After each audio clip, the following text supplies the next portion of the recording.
नमस्कार, जय हिंद दोस्तों। आप सभी लोगों का समसामयिक घटना चक्र के इस ऑफिशियल यूट्यूब चैनल पर स्वागत है। मैं उम्मीद करता हूं कि आप लोग सभी लोग स्वस्थ होंगे, खूब मस्त होंगे, खूब जबरदस्त तरीके से पढ़ाई लिखाई कर रहे होंगे। हम लोग दोस्तों जीएस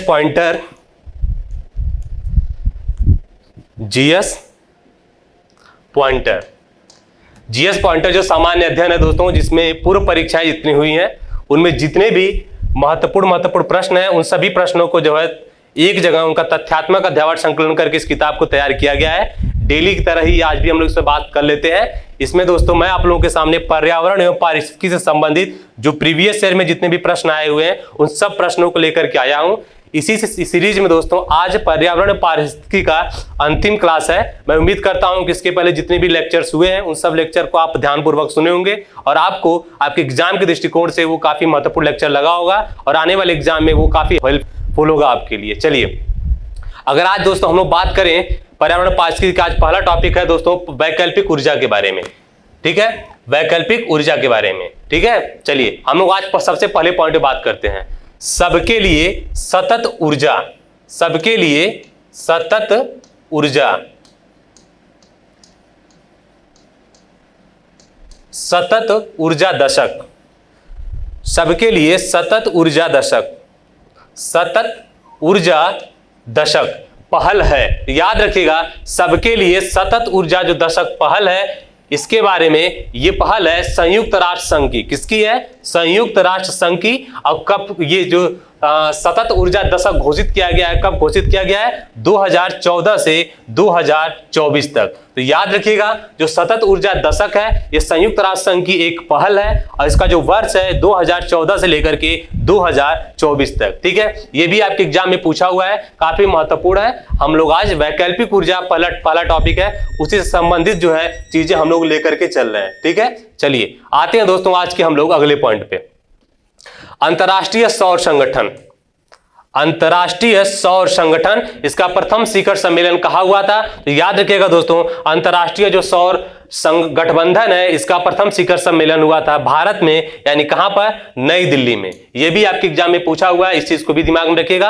और अंतर्राष्ट्रीय सौर संगठन के बारे में कौन कौन सी महत्वपूर्ण बातें हैं, इस चीज को भी दिमाग में रखने की जरूरत है। तो याद रखिएगा कि अंतर्राष्ट्रीय सौर संगठन जो गठबंधन हुआ था, इसका जो पहला शिखर सम्मेलन हुआ था ये हुआ था नई दिल्ली में। चलिए आते हैं दोस्तों अगले पॉइंट पे। अंतर्राष्ट्रीय सौर संगठन, जिसको हम लोग ISA यानी इंटरनेशनल सोलर अलायंस की बात करें, इसका सचिवालय वर्तमान समय में कहां पर है? याद रखिएगा, जो अंतर्राष्ट्रीय जो सौर संगठन है इसका सचिवालय हमको हरियाणा राज्य में देखने को मिलता है। और हरियाणा राज्य में कहां पर? याद रखिएगा, गुरुग्राम में। कहां पर दोस्तों? गुरुग्राम में। ठीक है, तो अंतर्राष्ट्रीय जो सौर गठबंधन है इसका प्रथम जो शिखर सम्मेलन हुआ था नई दिल्ली में हुआ था और इसका हेडक्वार्टर इसका सचिवालय कहां पर है? याद रखिएगा, इसका सचिवालय है हरियाणा के गुरुग्राम में। ठीक है, चलिए आते हैं अगले पॉइंट पे।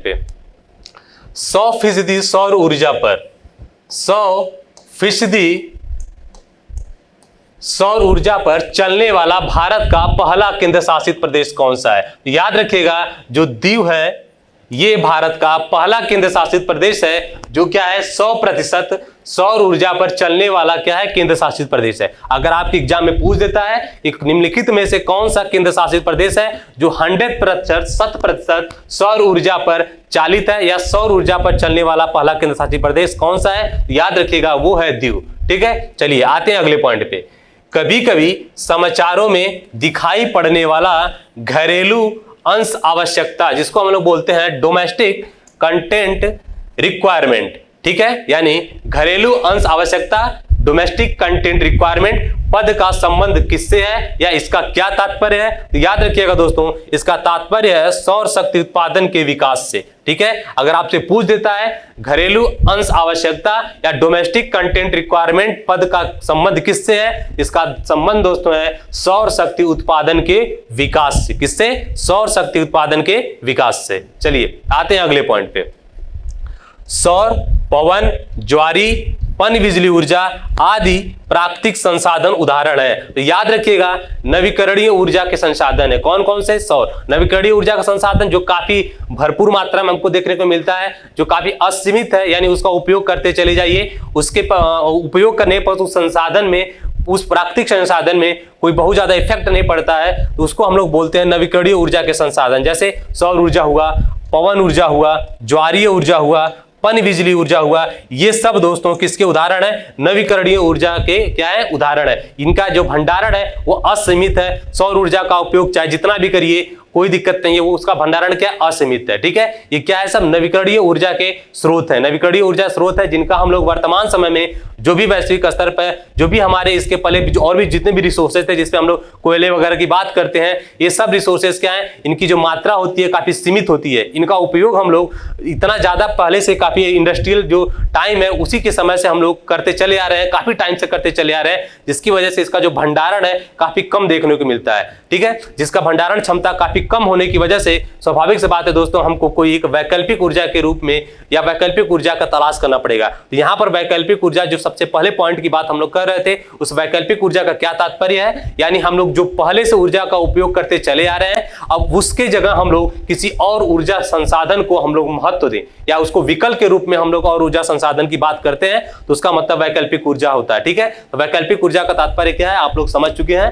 अब हम लोग बात करते हैं, याद रखिएगा कि नवीकरणीय ऊर्जा के बारे में, सौर ऊर्जा, पवन ऊर्जा, ज्वार और जो पन बिजली ऊर्जा है, ये जो प्राकृतिक संसाधन है, ये सब नवीकरणीय ऊर्जा के संसाधन है। ठीक है, जिसका उपयोग या इसका भंडारण क्या है दोस्तों? काफी असीमित है। इसका उपयोग जो है जितना भी वैश्विक स्तर पर जितने भी चीजें हैं या जो भी किसी भी देश को देखोगे, ये जो वैकल्पिक ऊर्जा के रूप में इन सब की तरफ लोग क्या है? उन्मुख है, या उनके उपयोग को लेकर के जो नई नई तकनीक है, नई नई टेक्नोलॉजी है, उसमें कितना बेहतर सुधार करके इसका उपयोग जो है हमारे जीवन में या जो भी दिनचर्या है उसमें इसका किस तरह से उपयोग किया जाए या इनका ज्यादा से ज्यादा भूमिका क्या है लाई जाए, इस पर कार्य चल रहा है। ठीक है, यानी हम लोग जो भी ऊर्जा के स्रोत थे पहले जिनकी भंडारण क्षमता काफी कम थी, उनके भंडारण क्षमता कम होने की वजह से जो भी हम लोग वैकल्पिक ऊर्जा या नवीकरणीय ऊर्जा संसाधन की बात करते हैं दोस्तों, तो याद रखिएगा वो सब ऊर्जा जिस पर हम लोग क्या है आगे बढ़ते चले जा रहे हैं या उस पर हमारी नई नई टेक्नोलॉजी, नई नई तकनीक विकसित करके उस ऊर्जा का उपयोग कर रहे हैं, उसमें से ये सब ऊर्जा है, इसमें सौर, पवन, ज्वारी और पन बिजली ऊर्जा है।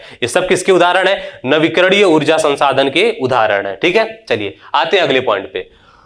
पौधे के वे जीवाश्म, ठीक है, पौधे के वे जीवाश्म जिनका उपयोग हम ईंधन के रूप में करते हैं कहलाते हैं। याद रखिएगा, पौधे के वे जीवाश्म जिसका उपयोग हम लोग ईंधन के रूप में करते हैं उसको हम लोग जीवाश्म ईंधन बोलते हैं। क्या बोलते हैं दोस्तों? जीवाश्म ईंधन बोलते हैं। जीवाश्म ईंधन का मतलब मान लीजिए खूब ज्यादा पेड़ पौधे, जीव जंतु वगैरह पले रहे होंगे, वो धीरे धीरे क्या हुआ, मिट्टी के मतलब पृथ्वी के अंदर धीरे धीरे दबते चले गए। काफी सालों के बाद एक प्रक्रिया के द्वारा वो धीरे धीरे किसमें? जीवाश्म ईंधनों में परिवर्तित हो गए। ठीक है, तो याद रखिएगा, तो जीवाश्म ईंधन के बनने की जो प्रक्रिया है वो काफी क्या है? काफी लंबी प्रक्रिया है, और उस लंबी प्रक्रिया के बाद जीवाश्म ईंधन का निर्माण होता है, जिसका उपयोग हम लोग करते हैं। ठीक है, इसका उपयोग आप सोचिए कि इसका उपयोग जो है, जनसंख्या काफी ज्यादा बढ़ रही है। अब जनसंख्या जितना ज्यादा बढ़ेगी, पॉपुलेशन, याद रखिएगा, पॉपुलेशन जितना ज्यादा बढ़ेगा, स्वाभाविक सी बात है दोस्तों, जो संसाधन है, जो नेचुरल रिसोर्सेज है, उस संसाधन पे दबाव काफी ज्यादा बढ़ने को मिलेगा। जनसंख्या जितनी कम होती है तो हमारे जितने भी मूलभूत आवश्यकताएं पूरा करने के लिए जो संसाधन है उस पर दबाव कम मिलेगा। लेकिन जैसे जैसे जनसंख्याएं बढ़ती चली जाएगी, यानी जनसंख्या बढ़ने से होता क्या है? जनसंख्या बढ़ने से होगा क्या कि जो हम लोग जब जनसंख्या कम था तब रिसोर्सेस का उपयोग करने की जो दर थी वो काफी कम थी। यानी हम लोग इस तरह से उपयोग करते थे कि उसके निर्माण की जो प्रक्रिया है, उस संसाधन, उस रिसोर्स के निर्माण की प्रक्रिया और हमारे उपयोग करने की प्रक्रिया में एक संतुलन बना रहता है। इसका क्या तात्पर्य है? इसका मतलब यह है दोस्तों कि जिस तरह से हम लोग संसाधन अपने आप को पुनः निर्माण करने की प्रक्रिया, उसकी जो दर है और हमारे उपयोग करने की दर है वो दोनों बराबर है। यानी जितना हम लोग संसाधन का उपयोग कर रहे थे पहले, जनसंख्या कम होने की वजह से उस चीज को संसाधन फिर से तैयार होकर के उसको रिकवर कर ले रहा था, जिसकी वजह से हमारे सामने कोई बहुत वैश्विक स्तर पर या हमारे सामने कोई इस तरह की समस्या देखने को नहीं मिली। लेकिन जैसे जैसे जनसंख्या बढ़ता चला गया, जनसंख्या तो तेजी से बढ़ रहा है। जनसंख्या विस्फोट आपने सुना होगा 1921 के 1921 के वर्ष के बाद से माना जाता है, 21 वर्ष को माना जाता है। जिसके बाद दोस्तों हमको अचानक जनसंख्या में काफी ज्यादा वृद्धि देखने को मिलती है। खास करके एशिया महाद्वीप की बात करें तो वहां पर जनसंख्या हमको काफी ज्यादा देखने को मिलती है। जब जनसंख्या काफी ज्यादा अचानक से जनसंख्या का खूब तेजी से बढ़ना, कहीं ना कहीं संसाधन पे अचानक जो है काफी ज्यादा दबाव बढ़ गया, यानी उपयोग करने की जो दर है वो तो काफी तेजी से बढ़ गई, लेकिन संसाधन का जो निर्माण करने की जो दर है, वो उसकी जो प्रोसेस है, वो तो जितना उसका समय लगेगा उतना समय तो लगाएगा ही लगाएगा। तो कहीं ना कहीं जनसंख्या ज्यादा बढ़ने की वजह से उसके संसाधन के उपयोग करने की दर काफी ज्यादा बढ़ गई, लेकिन उसको रिकवर करने के लिए संसाधनों का जो निर्माण है उसकी जो प्रक्रिया वो काफी धीमी रह गई। इससे क्या हो गया, और वर्तमान समय में दोस्तों जनसंख्या ज्यादा होने की वजह से क्या हो गया, हमारे सामने संसाधन जो हम लोग पहले से यूज करते चले आ रहे हैं उन पे क्या हुआ, उनके सीमित भंडारण की जैसे समस्या हमारे सामने देखने को मिलती है। यानी उसका उपयोग इतना ज्यादा बढ़ गया और उसके निर्माण की प्रक्रिया इतनी ज्यादा कम है या स्लो है या धीरे है, इसकी वजह से उसकी भंडारण क्षमता काफी कम है। तो इस समस्या के समाधान के लिए दोस्तों हमको कहीं ना कहीं हमको एक वैकल्पिक ऊर्जा स्रोत के रूप में, वैकल्पिक ऊर्जा के रूप में हमको कोई ना कोई विकल्प की तलाश करनी पड़ेगी। इसी चीज को ध्यान में रखते हुए वर्तमान समय में जो भी वैश्विक स्तर पर जो भी देश हैं वो कहीं ना कहीं जो वैकल्पिक ऊर्जा के रूप में सौर ऊर्जा, ठीक है, पवन ऊर्जा, ये सब नवीकरणीय ऊर्जाओं का क्या कर रहे हैं, उपयोग करने के लिए नई नई तकनीकों का क्या कर रहे हैं, विकास कर रहे हैं। ठीक है, चलिए अब आते हैं दोस्तों अगले पॉइंट पे। तो याद रखिएगा, पौधे के वे जीवाश्म जिनका उपयोग हम लोग ईंधन के रूप में करते हैं दोस्तों, उसको हम लोग जीवाश्म ईंधन के नाम से जानते हैं। ठीक है, चलिए आते हैं अगले पॉइंट पे। अगले पॉइंट की बात करें दोस्तों तो बात करते हैं नाभिकीय ऊर्जा के बारे में, जिसको बोलते हैं न्यूक्लियर एनर्जी। न्यूक्लियर एनर्जी, नाभिकीय ऊर्जा यानी न्यूक्लियर एनर्जी की बात करें, इनके उत्पादन हेतु कच्चे माल के रूप में प्रयुक्त किया जाता है। तो याद रखिएगा, जो न्यूक्लियर एनर्जी है, नाभिकीय ऊर्जा है, उसके उत्पादन के लिए कच्चे माल के रूप में जिसका हम लोग प्रयोग करते हैं दोस्तों, उसको हम लोग बोलते हैं यूरेनियम। क्या बोलते हैं दोस्तों, यूरेनियम। आपके एग्जाम ये पूछ सकता है कि नाभिकीय ऊर्जा के रूप में या नाभिकीय ऊर्जा के उत्पादन के लिए कच्चे माल के रूप में किसका प्रयोग करते हैं, तो अपने दिमाग में बैठाइएगा यूरेनियम।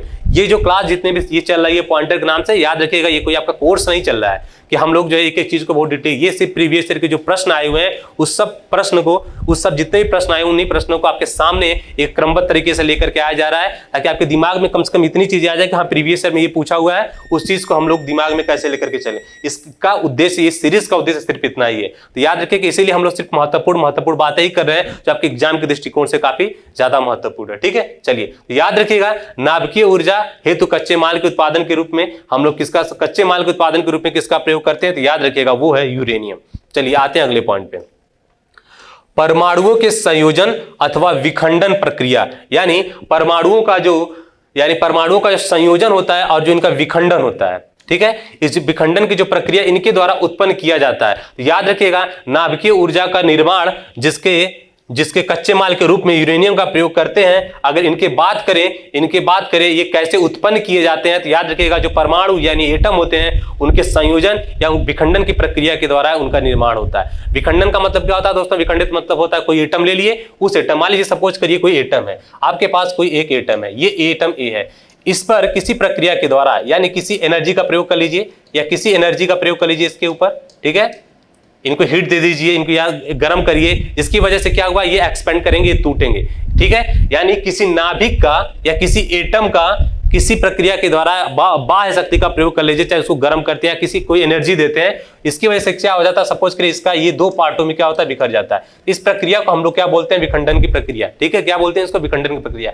और संयोजन की प्रक्रिया क्या होता है, सपोज करिए A1 और A2 दो ये क्या है, एटम है, ये आपस में मिलकर के दोस्तों क्या करें, आपस में मिलकर के क्या करते हैं, सपोज करिए किसी एक अलग एटम का निर्माण करते हैं जिसकी वजह से कुछ ना कुछ एनर्जी निकलती है। ठीक है, इसमें क्या होती है, एनर्जी निकलती है। ये क्या है, संयोजन की प्रक्रिया है। तो संयोजन और विखंडन की प्रक्रिया को आपको समझ में उम्मीद है कि आपको समझ में आएगा। ठीक है, तो याद रखिएगा यहाँ पे परमाणुओं के संयोजन अथवा विखंडन की प्रक्रिया के द्वारा किस ऊर्जा का उत्पादन होता है, तो उसको हम लोग बोलते हैं न्यूक्लियर एनर्जी, जिसके उत्पादन में कच्चे माल के रूप में हम लोग किस एटम का प्रयोग करते हैं, तो हम लोग प्रयोग करते हैं यूरेनियम का। ठीक है, इस चीज को दिमाग में आप लोग अच्छे से बैठा लीजिए। चलिए आते हैं दोस्तों हम लोग अगले पॉइंट पे। अगले पॉइंट की बात करें, बहुत ही महत्वपूर्ण क्वेश्चन है दोस्तों, इस चीज को अपने दिमाग में, काफी महत्वपूर्ण प्रश्न है। इसमें हम लोग बात करें किसके बारे में, चलिए न्यूनतम पर्यावरणीय प्रदूषण। आपको ये विकल्प में काफी ज्यादा देखने को मिलेगा। ये सब प्रीवियस ईयर में क्वेश्चंस आए हुए हैं, इसीलिए आपको मैं जहां पर बोल रहा हूं ये काफी महत्वपूर्ण है, तो उनके समझिए कि ये सब क्वेश्चन आने वाले एग्जाम में इसके महत्व है, ये आने वाले एग्जाम में इस प्रश्न का काफी ज्यादा महत्व है। ठीक है, तो याद रखिए न्यूनतम परमाणु प्रदूषण, पर्यावरणीय प्रदूषण, मतलब हम लोग उसकी बात कर रहे हैं कि इसके किसके बारे में, न्यूनतम पर्यावरणीय प्रदूषण, मतलब ऐसे एटम के बारे में बात करेंगे जिसकी वजह से हमारे पर्यावरण में बहुत ही कम प्रदूषण देखने को मिलता है या उसकी वजह से पर्यावरण में हमको नुकसान न के बराबर देखने को मिलता है। तो याद रखिएगा वो है हाइड्रोजन। आपके एग्जाम में अगर पूछ दे कि निम्नलिखित में से कौन न्यूनतम पर्यावरणीय प्रदूषण है, तो याद रखिएगा आपके एग्जाम में कई सारे ऑप्शन दे देंगे, अगर हाइड्रोजन दिख जाता है तो हाइड्रोजन पे टिक मारिएगा। ठीक है, तो न्यूनतम पर्यावरणीय प्रदूषण कौन सा है, वो है हाइड्रोजन। चलिए आते हैं दोस्तों हाइड्रोजन के महत्व को देखते हुए। अब हाइड्रोजन के महत्व को देखते हुए मतलब इसका क्या हुआ, यानी पर्यावरणीय प्रदूषण के हिसाब से अगर देखा जाए तो हमारे पर्यावरण को काफी कम नुकसान पहुंचाता है या इसकी वजह से न्यूनतम पर्यावरणीय प्रदूषण जैसी समस्याएं हमको देखने को मिलती हैं। तो इसकी इसी विशेषताओं की वजह से, जिसका हमको पता ही है, हाइड्रोजन की बात करें इसको H से डिनोट करते हैं। याद रखिएगा हाइड्रोजन को किससे डिनोट करते हैं, S से डिनोट करते हैं। इसके 3 समस्थानिक होते हैं, 1H1, 1H2, 1H3, यानी प्रोटियम, ड्यूटेरियम और ट्राइटियम। ये सब चीजें हम लोग मान लीजिए जब भी साइंस वगैरह के जो भी सर पढ़ाएंगे उसमें सब डिस्कस किया ही जाएगा आप लोगों को। याद रखिएगा इसी हम लोग हाइड्रोजन की बात कर रहे हैं। ये कम पर्यावरणीय प्रदूषण या न्यूनतम पर्यावरणीय प्रदूषण जैसे विशेषताओं के कारण दोस्तों इसके इसी महत्व को देखते हुए हमारे भारत में वर्ष 2003 में, कब दोस्तों, वर्ष 2003 में, ये वही वर्ष है जिसमें हम लोग बात कर रहे थे तो कि यूएनए के द्वारा आप लोग को पढ़ा चुका गया है। आप लोग देखिएगा कि 2003 को यूएनए को द्वारा हमने बात किया, यूएनओ यूनाइटेड नेशन ऑर्गेनाइजेशन के द्वारा किस वर्ष के एक वर्ष के रूप में से घोषित किया गया है। आप लोग रिवाइज करते हुए जो नोट बनाएंगे उसमें देख करके कमेंट बॉक्स में जरूर बताइएगा। याद रखिए हाइड्रोजन के महत्व को देखते हुए भारत में 2003 में क्या गठन किया गया था, तो राष्ट्रीय हाइड्रोजन बोर्ड का गठन किया गया था। अगर आपसे पूछ देता है कि राष्ट्रीय हाइड्रोजन बोर्ड का गठन कब किया गया था, तो याद रखिएगा वर्ष 2003 में किया गया था। और कहां पर हुआ था, हमारे देश, हमारा प्यारा देश भारत है, उसमें किया गया था। चलिए ये भी काफी महत्वपूर्ण प्रश्न है। याद रखिएगा बात कर रहे हैं दोस्तों हम लोग बायोडीजल की फसल की। याद रखिएगा बायोडीजल की फसल के रूप में हम लोग जेट्रोफा का उपयोग करते हैं। ठीक है, ये भी काफी आपके महत्वपूर्ण प्रश्न है, आपके एग्जाम में काफी आया हुआ है। ठीक है, इस आज हम लोग का जो लेक्चर है दोस्तों सिर्फ महत्वपूर्ण जो फैक्चुअल चीजें हैं उसी फैक्चुअल चीजों को ही हम लोग लेकर के चल रहे हैं। बहुत ज्यादा डिटेल में बातें करना का बात नहीं हो रही है, सिर्फ जो एग्जाम में प्रश्न आए हुए हैं उसी प्रश्नों को आपको सामने जो एक अच्छे तरीके से लेकर के आने का प्रयास किया जा रहा है। ठीक है, इससे संबंधित जो भी यानी बायोडीजल वगैरह के बारे में जो भी साइंस वगैरह की इन्वायरमेंट वगैरह की जो प्रॉपर क्लास चलेगी उस सब में आपके सामने जबरदस्त तरीके से सब कॉन्सेप्ट को समझाया जाएगा और आपको काफी मजा आने वाला है। अभी सिर्फ प्रीवियस ईयर में क्या क्या प्रश्न इससे टॉपिक से संबंधित आ रहे हैं उस चीज को ध्यानपूर्वक सुनिए और आपके जो भी पढ़ाई लिखाई कार्यक्रम में इसी के इर्द गिर्द घुमा करके रखिए। चलिए याद रखिएगा बायोडीजल की बात कर रहे हैं दोस्तों, तो बायोडीजल की फसल के लिए फसल के रूप में बायोडीजल के रूप में हम लोग किसका प्रयोग करते हैं, याद रखिएगा जेट्रोफा का प्रयोग करते हैं। ये सब आपके एग्जाम में पूछा हुआ है। आते हैं दोस्तों अगले पॉइंट पे, बात करते हैं दोस्तों एथेनॉल की। एथेनॉल यानी C2H5OH। ठीक है, एथेनॉल एक प्रसिद्ध एल्कोहल है। क्या है दोस्तों, एक प्रसिद्ध एल्कोहल है। इसे एथिल एल्कोहल भी कहते हैं। ठीक है, एथेनॉल को हम लोग एथी एल्कोहल भी कहते हैं जिसका रासायनिक सूत्र है C2H5OH है। ठीक है, इसका प्रयोग होता है, तो याद रखिएगा दोस्तों इसका प्रयोग हरित ईंधन के रूप में होता है यानी ग्रीन। ठीक है, इसका उपयोग हरित ईंधन यानी ग्रीन फ्यूल के रूप में होता है। अगर आपसे पूछ दे एथेनॉल जिसको हम लोग एथिल एल्कोहल भी कहते हैं इसका प्रयोग होता है, इसका प्रयोग हरित ईंधन के रूप में किया जाता है। ठीक है, चलिए आते हैं अगले पॉइंट पे। भारत का सबसे पहला पूर्णतः जैविक खेती पर आधारित राज्य कौन सा है, तो याद रखिएगा ये भी आपके एग्जाम में पूछा हुआ है कि भारत का सबसे पहला पूर्णतः जैविक खेती पर आधारित राज्य कौन सा है, उसका नाम है दोस्तों सिक्किम। ये कहां पर स्थित है, याद रखिएगा ये स्थित है हमको भारत का जो नॉर्थ ईस्ट स्टेट है यानी जो उत्तर पूर्वी राज्य है उसी उत्तर पूर्वी राज्य में हमको ये देखने को मिलता है। और जो 7 सिस्टर है यानी 7 बहनों का जो राज्य हम लोग बोलते हैं, 7 बहनों का राज्य, उसमें से ये भी क्या है, एक है। 7 बहनों का राज्य जीवन 7 सिस्टर स्टेट बोलते हैं। ठीक है, उसमें से एक ये है सिक्किम। सिक्किम का राजधानी कहाँ है, सिक्किम की राजधानी कहाँ है दोस्तों, गंगटोक है। याद रखिएगा वही सिक्किम, ये क्या है, भारत का सबसे पहला पूर्णतः जैविक खेती पर आधारित राज्य है। चलिए आते हैं अगले पॉइंट पे। जेट्रोफा, पौंगा मियां और सूरजमुखी, इसकी खेती की जाती है। तो अभी बात किया था हम लोग जट्रोफा के बारे में, और भी कुछ एग्जाम्पल रख लीजिए। जट्रोफा, पंगमिया और सूरजमुखी, इसकी जो खेती की जाती है किसके लिए की जाती है? बायोडीजल के लिए। ये सब आपके एग्जाम में पूछ सकता है, पूछा हुआ भी है, और आपके एग्जाम के दृष्टिकोण से काफी महत्वपूर्ण है। इस पर काफी फोकस करिएगा, जितना स्टार बना सकते हैं इसको इतना स्टार बना लीजिएगा। बहुत बार इसको रिपीट किया जाता है एग्जाम में। चलिए आते हैं दोस्तों अगले पे, अंतरराष्ट्रीय सौर संगठन, जिसके बारे में हमने अभी बात किया था, इंटरनेशनल सोलर अलायंस, जिसको हम लोग बोलते हैं INA। भारत जो है, भारत फ्रांस जो है इसका संस्थापक देशों में से एक था। याद रखिएगा, अंतरराष्ट्रीय सौर संगठन की बात करें दोस्तों, इसको कब प्रारंभ किया गया था? याद रखिएगा 2015। इसकी स्थापना की अगर पूछ दे आपसे तो 2015 का जो संयुक्त राष्ट्र जलवायु परिवर्तन सम्मेलन हुआ था, उसी सम्मेलन के दौरान दोस्तों अंतरराष्ट्रीय जो सौर गठबंधन है, इंटरनेशनल सोलर अलायंस है, इसकी स्थापना की गई थी। आपके बाद इसकी पहला जो सम्मेलन हुआ था वो नई दिल्ली में हुआ था। और अंतरराष्ट्रीय सौर संगठन की बात करें, इसके हेडक्वार्टर का भी हमने बात किया था, गुरुग्राम हरियाणा में स्थित है। और तीसरा जो महत्वपूर्ण बात है दोस्तों, इसका स्थापना कब हुआ था? कि जो संयुक्त राष्ट्र जलवायु परिवर्तन सम्मेलन 2015 में हुआ था, उसी सम्मेलन के दौरान इसका क्या किया गया था? इसको प्रारंभ किया गया था। 2-3 महत्वपूर्ण इसके बारे में रखिएगा। सबसे पहले इसकी स्थापना, जिसके बारे में हमने बात किया 2015, ठीक है। उसके बाद इसके बात करते हैं इसके सचिवालय के बारे में। सचिवालय, इसका सचिवालय हमने बात किया कहां पर है? गुरुग्राम में है, हरियाणा में,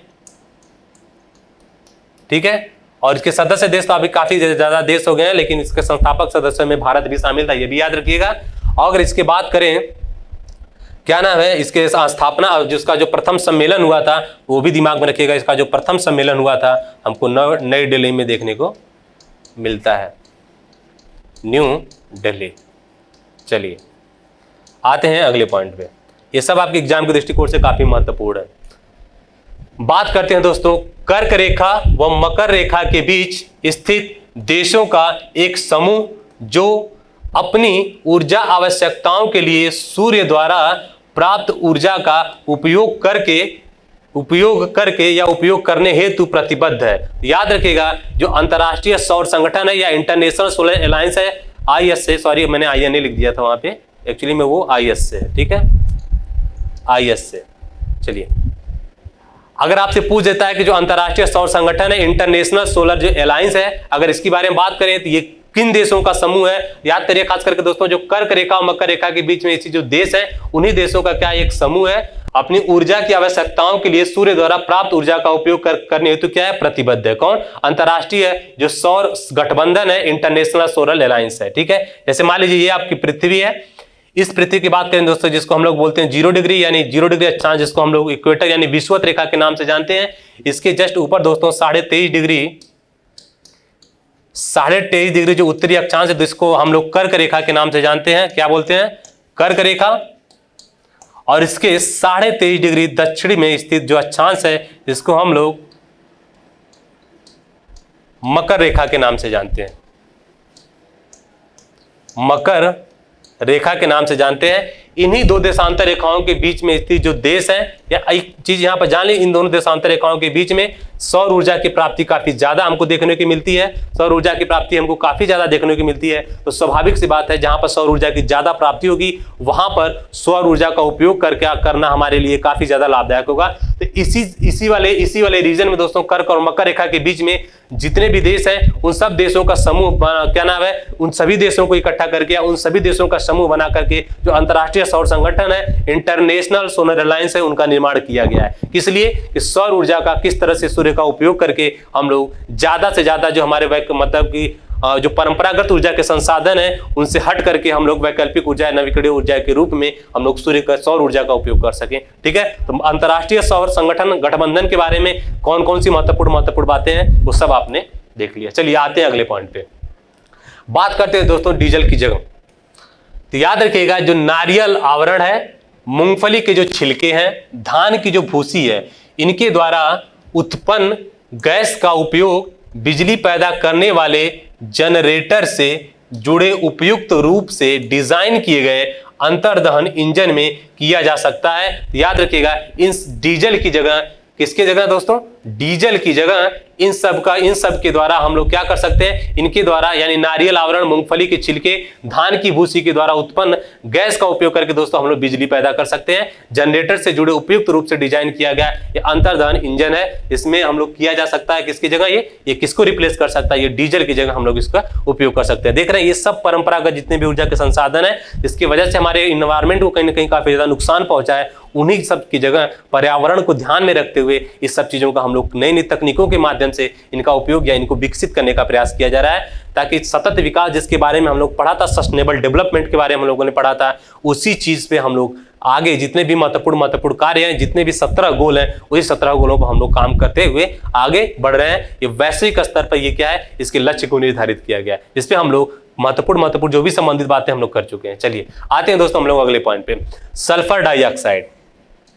बात करते हैं दोस्तों सल्फर डाइऑक्साइड के लिए उत्तरदायी है। तो याद रखिएगा जो कोयला हम लोग उपयोग करते हैं, कोयला जो उपयोग करते हैं वो उसमें सल्फर की जो उपस्थिति है काफी ज्यादा देखने को मिलती है। यानी हम लोग जो कोयला का उपयोग करके या उनको जलाते हैं, खास करके ज्यादातर भारत में कोयले वगैरह का उपयोग जो विद्युत उत्पादन में किया जाता है, इंडस्ट्री वगैरह में भी किया जाता है, तो वहां पे कोयले के क्या होते हैं, उपयोग करने की वजह से हमारे एटमॉस्फेयर में ज्यादा से ज्यादा क्या होता है, सल्फर डाइऑक्साइड के उत्पादन में इसकी काफी ज्यादा महत्वपूर्ण भूमिका हमको देखने को मिलती है। आपके एग्जाम में अगर पूछ देता है कि सल्फर डाइऑक्साइड के लिए उत्तरदायी है, तो याद रखिएगा कोयले में जो सल्फर की उपस्थिति है वही इसके लिए क्या है, काफी ज्यादा उत्तरदायी है। इसी सब समस्याओं को देखते हुए हम लोग वैकल्पिक ऊर्जा के रूप में सौर ऊर्जा, पवन ऊर्जा, इन सब ऊर्जा का हम लोग क्या कर रहे हैं, उनके उपयोग की तरफ आगे बढ़ रहे हैं। चलिए आते हैं दोस्तों अगले पॉइंट पे, पृथ्वी की भूपर्पटी में पाए जाने वाले उष्ण जल यानी गर्म जल से प्राप्त होने वाली वह ऊर्जा जिसका उपयोग मानव अपने विभिन्न कार्यों के लिए करता है क्या कहलाता है। याद रखिएगा उसको हम लोग भूतापीय ऊर्जा के नाम से जानते हैं। भूतापीय नाम से ही स्पष्ट है, भू मतलब पृथ्वी, पृथ्वी के ताप से उत्पन्न होने वाली ऊर्जा यानी भूतापीय ऊर्जा। याद रखिएगा उष्ण जल यानी पृथ्वी की भूपर्पटी में स्थित जो उष्ण जल है, जो गर्म जल है, उनसे प्राप्त होने वाली जो ऊर्जा है, उस ऊर्जा का उपयोग हम लोग कहीं ना कहीं क्या करते हैं, मानव के कल्याण के लिए, मानवीय क्रियाकलाप के लिए उसका उपयोग कर रहे हैं, जिसको हम लोग भूतापीय ऊर्जा के नाम से जानते हैं। चलिए आते हैं दोस्तों अगले पॉइंट पे, भारत में भूतापीय ऊर्जा स्रोत के प्रमुख क्षेत्र कौन कौन से हैं। तो भारत में भूतापीय ऊर्जा के अगर आपके एग्जाम में पूछ दे कि भारत में भूतापीय ऊर्जा के क्षेत्र में कौन कौन से महत्वपूर्ण क्षेत्र हैं, स्रोत हैं, याद रखिएगा हिमालय, खंभात बेसिन, सोनाटा, पश्चिमी घाट, गोदावरी बेसिन और महानदी बेसिन, ये सब जो है हमको भारत में भूतापीय ऊर्जा के प्रमुख क्षेत्र हैं। अगर आप एग्जाम में पूछ देता है कि निम्नलिखित में से कौन कौन से भारत में भूतापीय ऊर्जा के स्रोत हैं, ये सब का अपना दिमाग में ना रखे आप, हिमालय, खंभात बेसिन, सोनाटा, पश्चिमी घाट, गोदावरी बेसिन और महानदी बेसिन, ये सब हमको देखने को मिलता है। सोनाटा यानी सोन, नर्मदा और तापी। इस सोनाटा की अगर बात करें तो सोनाटा का क्या तात्पर्य है, सो मतलब सोन नदी, ठीक है। बात करते हैं ना, जिसमें हम लोग बात करते हैं नर्मदा की, और टा लिखा हुआ दोस्तों, इसका मतलब हम लोग तापी की बात कर रहे हैं। तो सोनाटा भी क्या है, उसका पूछ सकता है कि सोनाटा का संबंध निम्नलिखित में से किन नदियों से है। याद रखिएगा सोन, नर्मदा और तापी नदी से है। ये सब ऊर्जा के स्रोत हैं। किस ऊर्जा के स्रोत हैं, भूतापीय ऊर्जा के स्रोत हैं। चलिए आते हैं दोस्तों अगले पॉइंट पे। अब हम लोग बात करते हैं दोस्तों प्रदूषण की। वैकल्पिक ऊर्जा से संबंधित जो भी प्रश्न आए हुए हैं उस सब प्रश्नों पे हम लोगों ने बात कर लिया। मैं उम्मीद करता हूं आप लोगों को खूब मजा आ रहा होगा, ठीक है। अब जबरदस्त तरीके से आप लोग पढ़ रहे होंगे। अब हम लोग बात करते हैं प्रदूषण की। अब हमारे सामने बहुत सारे प्रदूषण देखने को मिलते हैं। पर्यावरणीय प्रदूषण, हमारे सामने जलीय प्रदूषण देखने को मिलता है, हमारे सामने वायु प्रदूषण देखने को मिलता है। ये सब जो अलग अलग जो प्रदूषण जो समस्याएं हमारे सामने हैं, तो स्वाभाविक सी बात है इनके समाधान के लिए, इनके कारणों के बारे में, ये किस वजह से है, उनका समाधान कैसे किया जाए, इस सब बारों पे हम लोग बात करेंगे। तो जो भी हमारे यहाँ वैश्विक स्तर पर जितनी भी समस्याएं बढ़ती चली जा रही हैं, वो सब हमारे एग्जाम के दृष्टिकोण से महत्वपूर्ण हो जाती हैं। और उसके लिए वैश्विक स्तर पर जो संगठन है, जो संस्थाएं हैं, वो किस तरह से कार्य कर रही हैं, भारत में या भारत की किस तरह से भूमिका है, भारत की कौन कौन सी संस्थाएं हैं जो उसके लिए काम कर रही हैं, ये सब पॉइंट आपके एग्जाम के दृष्टिकोण से काफी ज्यादा महत्वपूर्ण हो जाता है। तो इसी माइंड सेटअप के साथ इसी प्रक्रिया को अपना करके दोस्तों आपको पढ़ाई करनी पड़ेगी। आपके सामने अगर इस तरह की कोई चीज आती है तो उसके वैश्विक स्तर पे उसके क्या प्रभाव है, वैश्विक संस्थाएं उसके लिए किस तरह है, और भारत के परिप्रेक्ष्य में उसमें कौन कौन से महत्वपूर्ण भारत सरकार के द्वारा या भारतीय उससे संबंधित जो मंत्रालय है, उस मंत्रालय के द्वारा कौन कौन से कार्य किए गए हैं, कौन सी योजनाएं चलाई गई है, ये सब चीजें आप एक जगह नोट करिए, उसको रिवाइज करिए और एग्जाम में उससे संबंधित प्रश्न आता है तो एकदम पूरी तरीके से उस क्वेश्चन को फाड़ करके आइए। फाड़ का मतलब सॉल्व करके आइए, फाड़ने का मतलब है नहीं क्वेश्चन पेपर लीजिएगा फाड़ दीजिएगा, ये सब मत करिएगा, नहीं तो रिजेक्ट कर दिए जाएंगे। चलिए आते हैं दोस्तों, हम लोग बात करते हैं प्रदूषण में। प्रदूषण से संबंधित कौन कौन से महत्वपूर्ण प्रश्न आपके एग्जाम में आए हुए उसके बारे में बात करते हैं। चलिए, हवा में तैरते हुए श्वसनीय सूक्ष्म कणों का आकार होता है। हमारे वायुमंडल में पता ही, हमारे वायुमंडल जो है कई सारे गैसों से मिलकर बना हुआ है, उसमें कई सारे धूल कण वगैरह भी पाए जाते हैं। उन धूल कणों वगैरह का जो आकार होता है वो ज्यादा भी होता है, कम भी होता है, क्योंकि विभिन्न प्रकार के कण पाए जाते हैं। ठीक है, तो अगर हम लोग बात करें कि हवा में तैरते हुए जो श्वसनीय सूक्ष्म कण है उनका आकार होता है, तो याद रखिएगा 5 माइक्रोन से कम, यानी 2.5 माइक्रोन के लगभग बराबर होता है। कितना बराबर? 2.5 माइक्रोन। माइक्रोन का तात्पर्य क्या होता है दोस्तों? 10⁻⁻⁶ यूनिट। ठीक है, अब यूनिट में अलग अलग होता है। मान लीजिए आप मीटर में लेते हैं, अगर मान लीजिए आप कहते हैं 2 माइक्रोन मीटर लेंथ की बात करें तो 2 × 10⁻⁶ मीटर की बात करेंगे। माइक्रोन का तात्पर्य क्या, किस ऑर्डर का है? 10⁻⁶ ऑर्डर का। इतना दिमाग में रखिएगा। तो याद रखिएगा, हवा में तैरते हुए जो श्वसनीय जो सूक्ष्म कण हैं, उस सूक्ष्म कणों का आकार कितना है लगभग? तो याद रखिएगा 2.5 माइक्रोन या 2.5 × 10⁻⁶ माइक्रोन के लगभग उनके साइज है। जो पार्टिकल्स हैं उनका आकार इसी का इतने के बराबर है या लगभग इतने के बराबर है। इस चीज को याद रखिएगा। अगर ज्यादा फैक्टुअल, जब आलतू फालतू टाइप के क्वेश्चन बनाने लगते हैं सब ना, तो इसी तरह का क्वेश्चन बनाते हैं। ऐसे ऐसे चीजें पूछेंगे जो आप कहेंगे क्या यार क्या पूछ रहे हो आप, तो ऐसे ही नंबर दे देंगे। ठीक है, तो भाई हमको पढ़ना तो पड़ेगा, क्योंकि फाइनली हमको एग्जाम में यही सब चीजें क्या है, सॉल्व करना है, हमको सिलेक्शन लेना है। इसके लिए हमको भाई तैयार रहना पड़ेगा। ठीक है, उनकी क्या मूर्खता है भाई वो आप समझे, लेकिन हमको पढ़ना है। तो याद रखिएगा वो कितना है, 2.5 माइक्रोन के बराबर है। चलिए आते हैं दोस्तों अगले पॉइंट पे। जलवायु यानी क्लाइमेट, स्वच्छ वायु गठबंधन, जिसको हम लोग बोलते हैं क्लाइमेट एंड क्लीन एयर कोalition, जिसको हम लोग बोलते हैं CCAC यानी CCAC। तो पहले यहां पर रखिए CCAC का फुल फॉर्म क्या है, तो क्लाइमेट एंड क्लीन एयर कोalition। ठीक है, विभिन्न देशों, नागरिक समाजों, जिसको हम लोग बोलते हैं सिविल सोसाइटीज व निजी क्षेत्रों का एक वैश्विक प्रयास है जो अल्पजीवी जलवायु प्रदूषकों को न्यूनीकृत कर प्रतिबद्ध है। तो याद रखिएगा, ये वायु की गुणवत्ता को बेहतर बनाने हेतु इस जो आपके सामने जो गठबंधन देखने को मिल रहा है इसी से संबंधित है। तो यहां पर अगर आपसे मैं कहूं कि सिर्फ एग्जाम के दृष्टिकोण से क्या ध्यान रखने वाली चीज है, यहां सिर्फ याद रखिएगा 2 चीज। पहली चीज जो CCAC है यानी जलवायु और स्वच्छ वायु गठबंधन है, इसका फुल फॉर्म क्या है, और दूसरा याद रखिएगा जो आपके एग्जाम में पूछ सकता है जो CCAC गठबंधन है इसका संबंध किससे है। तो याद रखिएगा वायु की गुणवत्ता को बेहतर बनाने हेतु इस गठबंधन को बनाया गया है, या ये गठबंधन या संगठन इससे संबंधित है। किससे? वायु की गुणवत्ता को बेहतर बनाने हेतु। ठीक है, आपके एग्जाम के दृष्टिकोण से जो महत्वपूर्ण किस तरह से आप चीजों को पढ़ें और आपके एग्जाम के दृष्टिकोण से किस तरह से उसमें से अपने पॉइंट को निकालें कि हमारे लिए क्या जरूरी है। बहुत ज्यादा कचड़ा पढ़ने की जरूरत नहीं है आपको। ऐसे देंगे मार्केट में आपको 50 किताब मिल जाएगी एक ही टॉपिक पे, लेकिन हमको सब नहीं खरीदना है। हमको वो चीज पढ़नी है जो हमारे एग्जाम के दृष्टिकोण से क्या महत्वपूर्ण है। अगर आप मान लीजिए इन्वायरमेंट एंड इकोलॉजी से संबंधित कोई बुक मार्केट से आप लेकर के चले आए, ठीक है, उस बुक से अगर आपको पढ़ना शुरू किए तो आपको ये ध्यान में रखना है। इसीलिए पढ़ते समय कहा जाता है कि आप जब भी कोई प्रिपरेशन जिस एग्जाम का कर रहे हैं तो सबसे पहले प्रीवियस ईयर का पेपर को दिमाग में रखिए, सिलेबस को दिमाग में रखिए कि आपके सिलेबस में है क्या और उससे संबंधित क्या क्या प्रश्न आए हुए हैं। जिसकी वजह से क्या होता है, इससे होता क्या है, बुक पढ़ने से पहले अगर ये सब चीजों को आप पढ़ ले रहे हैं, इससे क्या होता है, आपको ऐसे बोला जा रहा है तो ऐसे नहीं, कोई वजह नहीं होगी, इसके पीछे कुछ तो रीजन होगा। इसके पीछे रीजन ये होता है कि जब आप प्रश्न को देख लेते हो और जब उस चैप्टर को पढ़ने जाते हो तो आपको ये समझ में आ जाता है कि अब हमको जो है कहां पर रुकना है, किस चीज को अंडरलाइन करना है, या किस पॉइंट को उठा करके आपके एग्जाम के दृष्टिकोण से शॉर्ट नोट वगैरह जो बनाते हैं, उस शॉर्ट नोट जो भी बनाते हैं वहां पर किस चीज को बनाना है। ऐसा नहीं कि आप एक तरह से पढ़ रहे हैं पूरा अंडरलाइन कर दिए, सब कुछ अंडरलाइन करते हुए जा रहे हैं, आपको लग रहा है सब इंपॉर्टेंट है। नहीं, हमको उसमें एग्जाम के दृष्टिकोण से क्या महत्वपूर्ण, जैसे मैं इसी की बात करता हूं, अब इस पूरे इतने बड़े चीज में हमारे एग्जाम के दृष्टिकोण से क्या है, कहां से क्या प्रश्न बन सकता है, इससे सिर्फ 2 ही प्रश्न बनेगा अगर बनना होगा तो। बाकी ये सब जो है नागरिक समाजों, निजी क्षेत्रों का एक वैश्विक प्रयास, ये सब नहीं पूछने वाला है। आपसे पूछेगा CCAC का फुल फॉर्म और दूसरा पूछेगा इसका संबंध किससे है।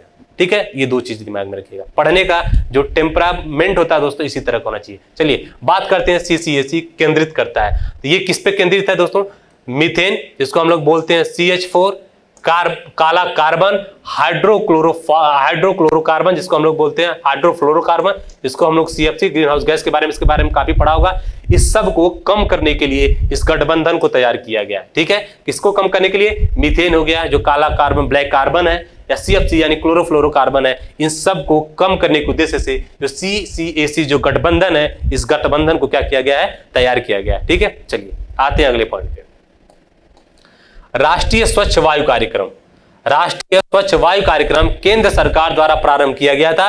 याद रखिएगा, जो राष्ट्रीय स्वच्छ वायु कार्यक्रम है, ये क्या है? नाम से ही स्पष्ट है, ये क्या है? वायु को स्वच्छता से संबंधित, वायु की जो वायु को किस तरह से स्वच्छ रखा जाए उसकी जागरूकता से संबंधित क्या क्या प्रयास कर रहा है केंद्र सरकार, उसमें से इस पे एक भी प्रयास है राष्ट्रीय स्वच्छ वायु कार्यक्रम केंद्र सरकार के द्वारा शुरू किया गया था। यहाँ पे याद रखिएगा, इसको शुरू कब किया गया था? इसको शुरू किया गया था वर्ष 2019 में। कब शुरू किया गया था दोस्तों? वर्ष 2019 में। मैच द फॉलोइंग करके सब क्वेश्चंस आ जाते हैं, जो काफी आसान है। अगर आप 2 बार पढ़े हुए हैं तो आप इसको सॉल्व कर सकते हैं। तो याद रखिएगा, बस यहाँ पर इस चीज को याद रखिए कि राष्ट्रीय जो स्वच्छ वायु कार्यक्रम है, इसको शुरू किया गया था वर्ष 2019 में। चलिए आते हैं दोस्तों अगले बार, मानव जनित पर्यावरणीय प्रदूषण। अब हम लोग देखिए, प्रदूषण भी कई तरह के होते हैं। 2 तरह के प्रदूषण की बात करें मुख्य रूप से। एक होता है कि मानव के द्वारा, एक प्राकृतिक प्रदूषण। ठीक है, मतलब कि जो भी कुछ भी प्राकृतिक ऐसे दुर्घटना या कुछ भी ऐसे क्रियाकलाप जिसकी वजह से प्रदूषण हो रहा है। एक होता है कि हमारे मानवीय क्रियाकलाप के द्वारा क्या प्रदूषण हो रहा है। तो मानवीय क्रियाकलाप के द्वारा जो प्रदूषण उत्पन्न होता है दोस्तों, उसको हम लोग मानव जनित पर्यावरणीय प्रदूषण कहते हैं। इसमें अगर इसकी बात करें, अगर जब आपसे पूछ दे कि मानव जनित पर्यावरण प्रदूषण को हम लोग एक शब्द से कैसे परिभाषित करें या एक शब्द से कैसे इंगित करते हैं, तो याद रखिएगा एंथ्रोपोजेनिक। क्या दोस्तों याद रखना है? एंथ्रोपोजेनिक। इस एंथ्रोपोजेनिक का तात्पर्य क्या है? मानव जनित पर्यावरणीय प्रदूषण। क्या है दोस्तों? मानव जनित पर्यावरणीय प्रदूषण। ठीक है, यानी हमारे द्वारा जो भी पर्यावरणीय प्रदूषण किया जाता है उसको हम लोग क्या कहते हैं? उसको हम लोग बोलते हैं एंथ्रोपोजेनिक। ठीक है, चलिए आते हैं अगले पॉइंट पे। धुआं, जिसको हम लोग बोलते हैं स्मॉग, आवश्यक रूप से वायुमंडल में जिसकी उपस्थिति के कारण होता है वह है। बात करें दोस्तों धुआं यानी स्मॉग की, इसकी आवश्यक रूप से वायुमंडल में इसकी उपस्थिति के कारण होता है। तो क्या होता है दोस्तों? नाइट्रोजन, ठीक है, और सल्फर के ऑक्साइड।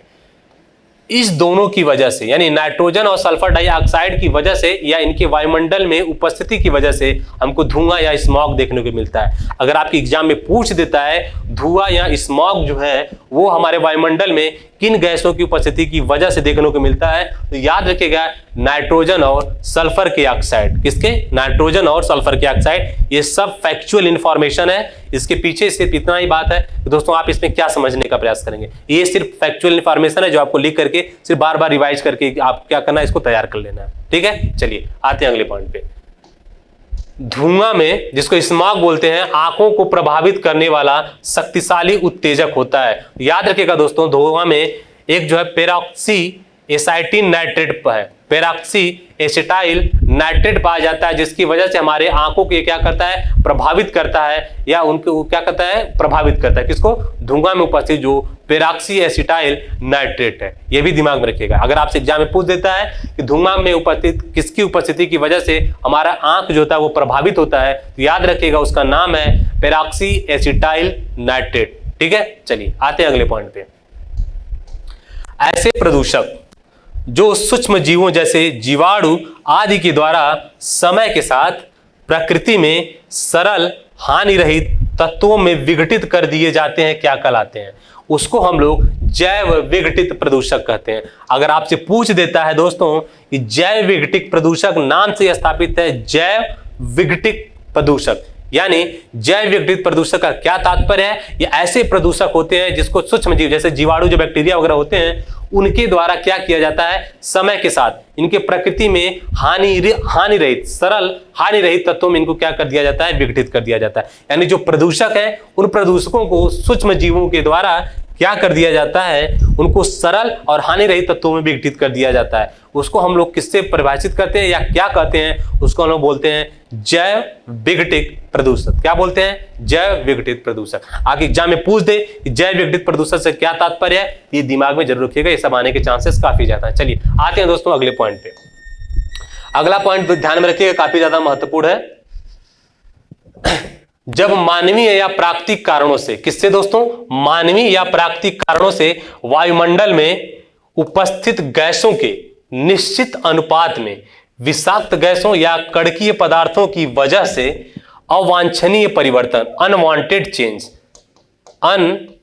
नाम से ही अनवांटेड, जिसको हम लोग नहीं चाह रहे हैं वो चेंजेस देखने को मिल रहा है, अनवांटेड चेंज हो जाता है, इसे क्या कहते हैं? तो इसको हम लोग क्या बोलते हैं? वायु प्रदूषण, एयर पॉल्यूशन बोलते हैं। किसको? जब मानवीय या प्राकृतिक कारणों से वायुमंडल में जो उपस्थित गैसें हैं उनके जो निश्चित अनुपात है उनमें अवांछनीय अनवांटेड जो चेंज होता है, अनवांटेड जो चेंजेस देखने को मिलते हैं उसको हम लोग वायु प्रदूषण कहते हैं। इस सब चीज के बारे में हम लोग पढ़ चुके हैं कि हमारे वायुमंडल में जो उपस्थित गैसें हैं ये तो उनकी सामान्य मात्रा है, कोई दिक्कत नहीं है, सामान्य मात्रा है, सामान्य प्रक्रिया है, उतना होना जरूरी है। इसकी वजह से क्या होता है? हमारे पृथ्वी का तापमान बना रहता है, क्योंकि हमको क्या नाम है, ऊर्जा तापमान वगैरह की क्या है, एक सामान्य मात्रा में जरूरत पड़ती है, वो हमेशा एक सामान्य प्रक्रिया जो बना रहता है। लेकिन जैसे जैसे जरूरत से ज्यादा हमारे वायुमंडल में मानवीय क्रियाकलाप या प्राकृतिक कारणों की वजह से इन गैसों की मात्रा बढ़ने लगती है, तो स्वाभाविक सी बात है जब कोई भी चीज हमारे सामने जरूरत से ज्यादा आ जाती है, जैसे मान लीजिए प्रोटीन है, जरूरी है, सबको पता है कि हमारे शरीर का जो स्ट्रक्चर है उसे ग्रोथ करने के लिए, उसको डेवलपमेंट करने के लिए जरूरी है, लेकिन जरूरत से ज्यादा अगर ले लें तब स्वाभाविक बात है हमारे लिए नुकसान कर देगा। तो जो चीज सामान्य प्रक्रिया के लिए, सामान्य प्रक्रिया में जितनी जरूरत है उसके हिसाब से तो रहे ठीक है, जरूरत से ज्यादा चीजें हमेशा क्या होती है? नुकसानदेह होती है। तो वैसे ही हमारे वायुमंडल में अगर गैसों की मात्रा जरूरत से ज्यादा बढ़ने लगती है तो वो हमारे लिए एक समस्या बन जाती है, उसी को हम लोग वायु प्रदूषण बोलते हैं। क्या बोलते हैं? एयर पॉल्यूशन, यानी उसमें अनवांटेड चेंज या अवांछनीय जो परिवर्तन है वो हमारे लिए एक समस्या का रूप धारण कर लेती है। ठीक है, चलिए बात करते हैं दोस्तों बेंजीन की। बेंजीन प्रदूषण, बेंजीन प्रदूषण के कारक हैं। बेंजीन प्रदूषण आपको पता ही है इसका स्ट्रक्चर, ठीक है, इसको ऐसे डिनोट करते हैं C6H6 के बारे में। ठीक है,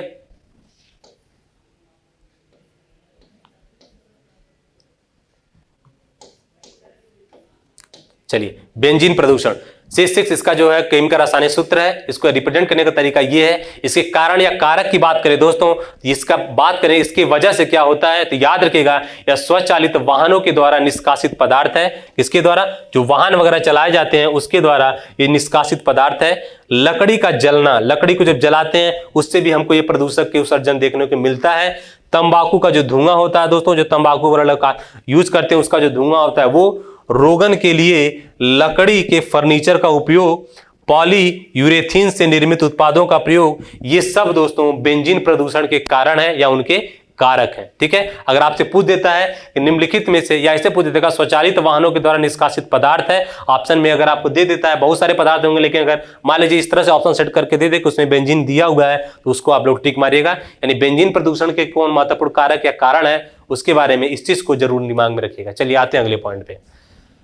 प्रकाश रासायनिक धूम, यानी प्रकाश रासायनिक धूम यानी कोहरे के बनने के समय उत्पन्न होता है। यानी जब प्रकाश रासायनिक धूम कोहरा जब बनता है उसके बनने के समय क्या उत्पन्न होता है? याद रखिएगा नाइट्रोजन ऑक्साइड उत्पन्न होता है। अगर आपसे पूछ देता है एग्जाम में कि प्रकाश रासायनिक धूम कोहरे का संबंध किससे है, या प्रकाश रासायनिक धूम कोहरे के बनने के समय किस गैस का उत्पादन होता है, तो याद रखिएगा किसका उत्पादन होता है? नाइट्रोजन ऑक्साइड का उत्पादन होता है। चलिए आते हैं अगले पॉइंट पे। प्रकाश जो रासायनिक धूम कोहरा है दोस्तों, प्रकाश जो रासायनिक धूम कोहरा है उस शब्द बना हुआ है, जो प्रकाश रासायनिक धूम कोहरा है दोस्तों, ये बना हुआ है किससे? फॉग से मिलने, व्हाट इज दिस यार। चलिए इस पर हम लोग बात करेंगे, फिर कभी समझाएंगे। यहां पर ये टाइपिंग वगैरह में बहुत मिस्टेक होता है यहाँ पे। चलिए इस चीज को हम लोग बात करेंगे दोस्तों। प्रकाश रासायनिक, बस यहाँ पे याद रखिएगा प्रकाश रासायनिक जो धूम कोहरा है उसके बनने के समय उत्पन्न होता है, तो याद रखिएगा उसके बनने के समय कौन सी गैस निकलती है? वो गैस निकलती है नाइट्रोजन ऑक्साइड। चलिए आते हैं अगले पॉइंट पे। नाइट्रोजन के ऑक्साइड जिसको हम लोग बोलते हैं NOx, नाइट्रोजन क्या, जैसे NO2 ये सब बात करें।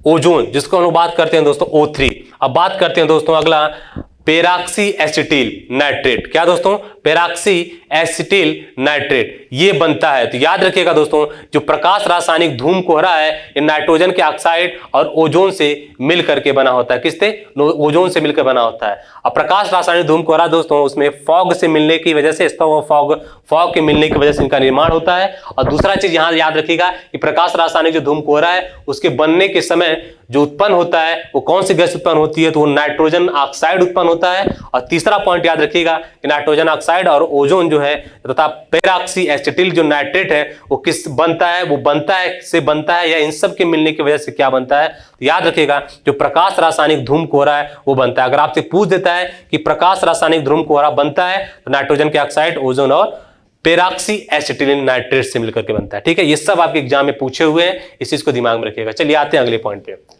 भारी ट्रक यातायात, निर्वाचन सभाएं, पॉप संगीत तथा जेट उड़ान में से अत्यधिक ध्वनि प्रदूषण का कारण क्या है? तो जो जेट वाहन है या जेट जो उड़ाने हैं ये जब ये उड़ती हैं दोस्तों, इनकी वजह से इतना ज्यादा ध्वनि उत्पन्न होता है, इतनी तेज आवाज होती है ये कि इसकी वजह से ध्वनि प्रदूषण जैसे साउंड जो पॉल्यूशन देखने को मिलता है काफी ज्यादा देखने को मिलता है। अगर आपके एग्जाम में पूछ दे कि निम्नलिखित में से कौन ध्वनि प्रदूषण के लिए ज्यादा उत्तरदायी है, अगर उसमें आपको ये जेट उड़ान देखने को मिलता है तो आप टिक मारिएगा, इसकी वजह से ध्वनि प्रदूषण आपको काफी ज्यादा देखने को मिलता है। ठीक है, चलिए, यानी ये जब चलता है या उड़ता है, जब ये जेट उड़ान होता है उसमें वो जब चलता है तो काफी ज्यादा तेज हमको आवाज सुनाई देखने को मिलती है, सुनने को मिलता है, जो ध्वनि प्रदूषण का क्या है? एक बहुत बड़ा कारण है। चलिए बात करते हैं दोस्तों सोनिक बूम की।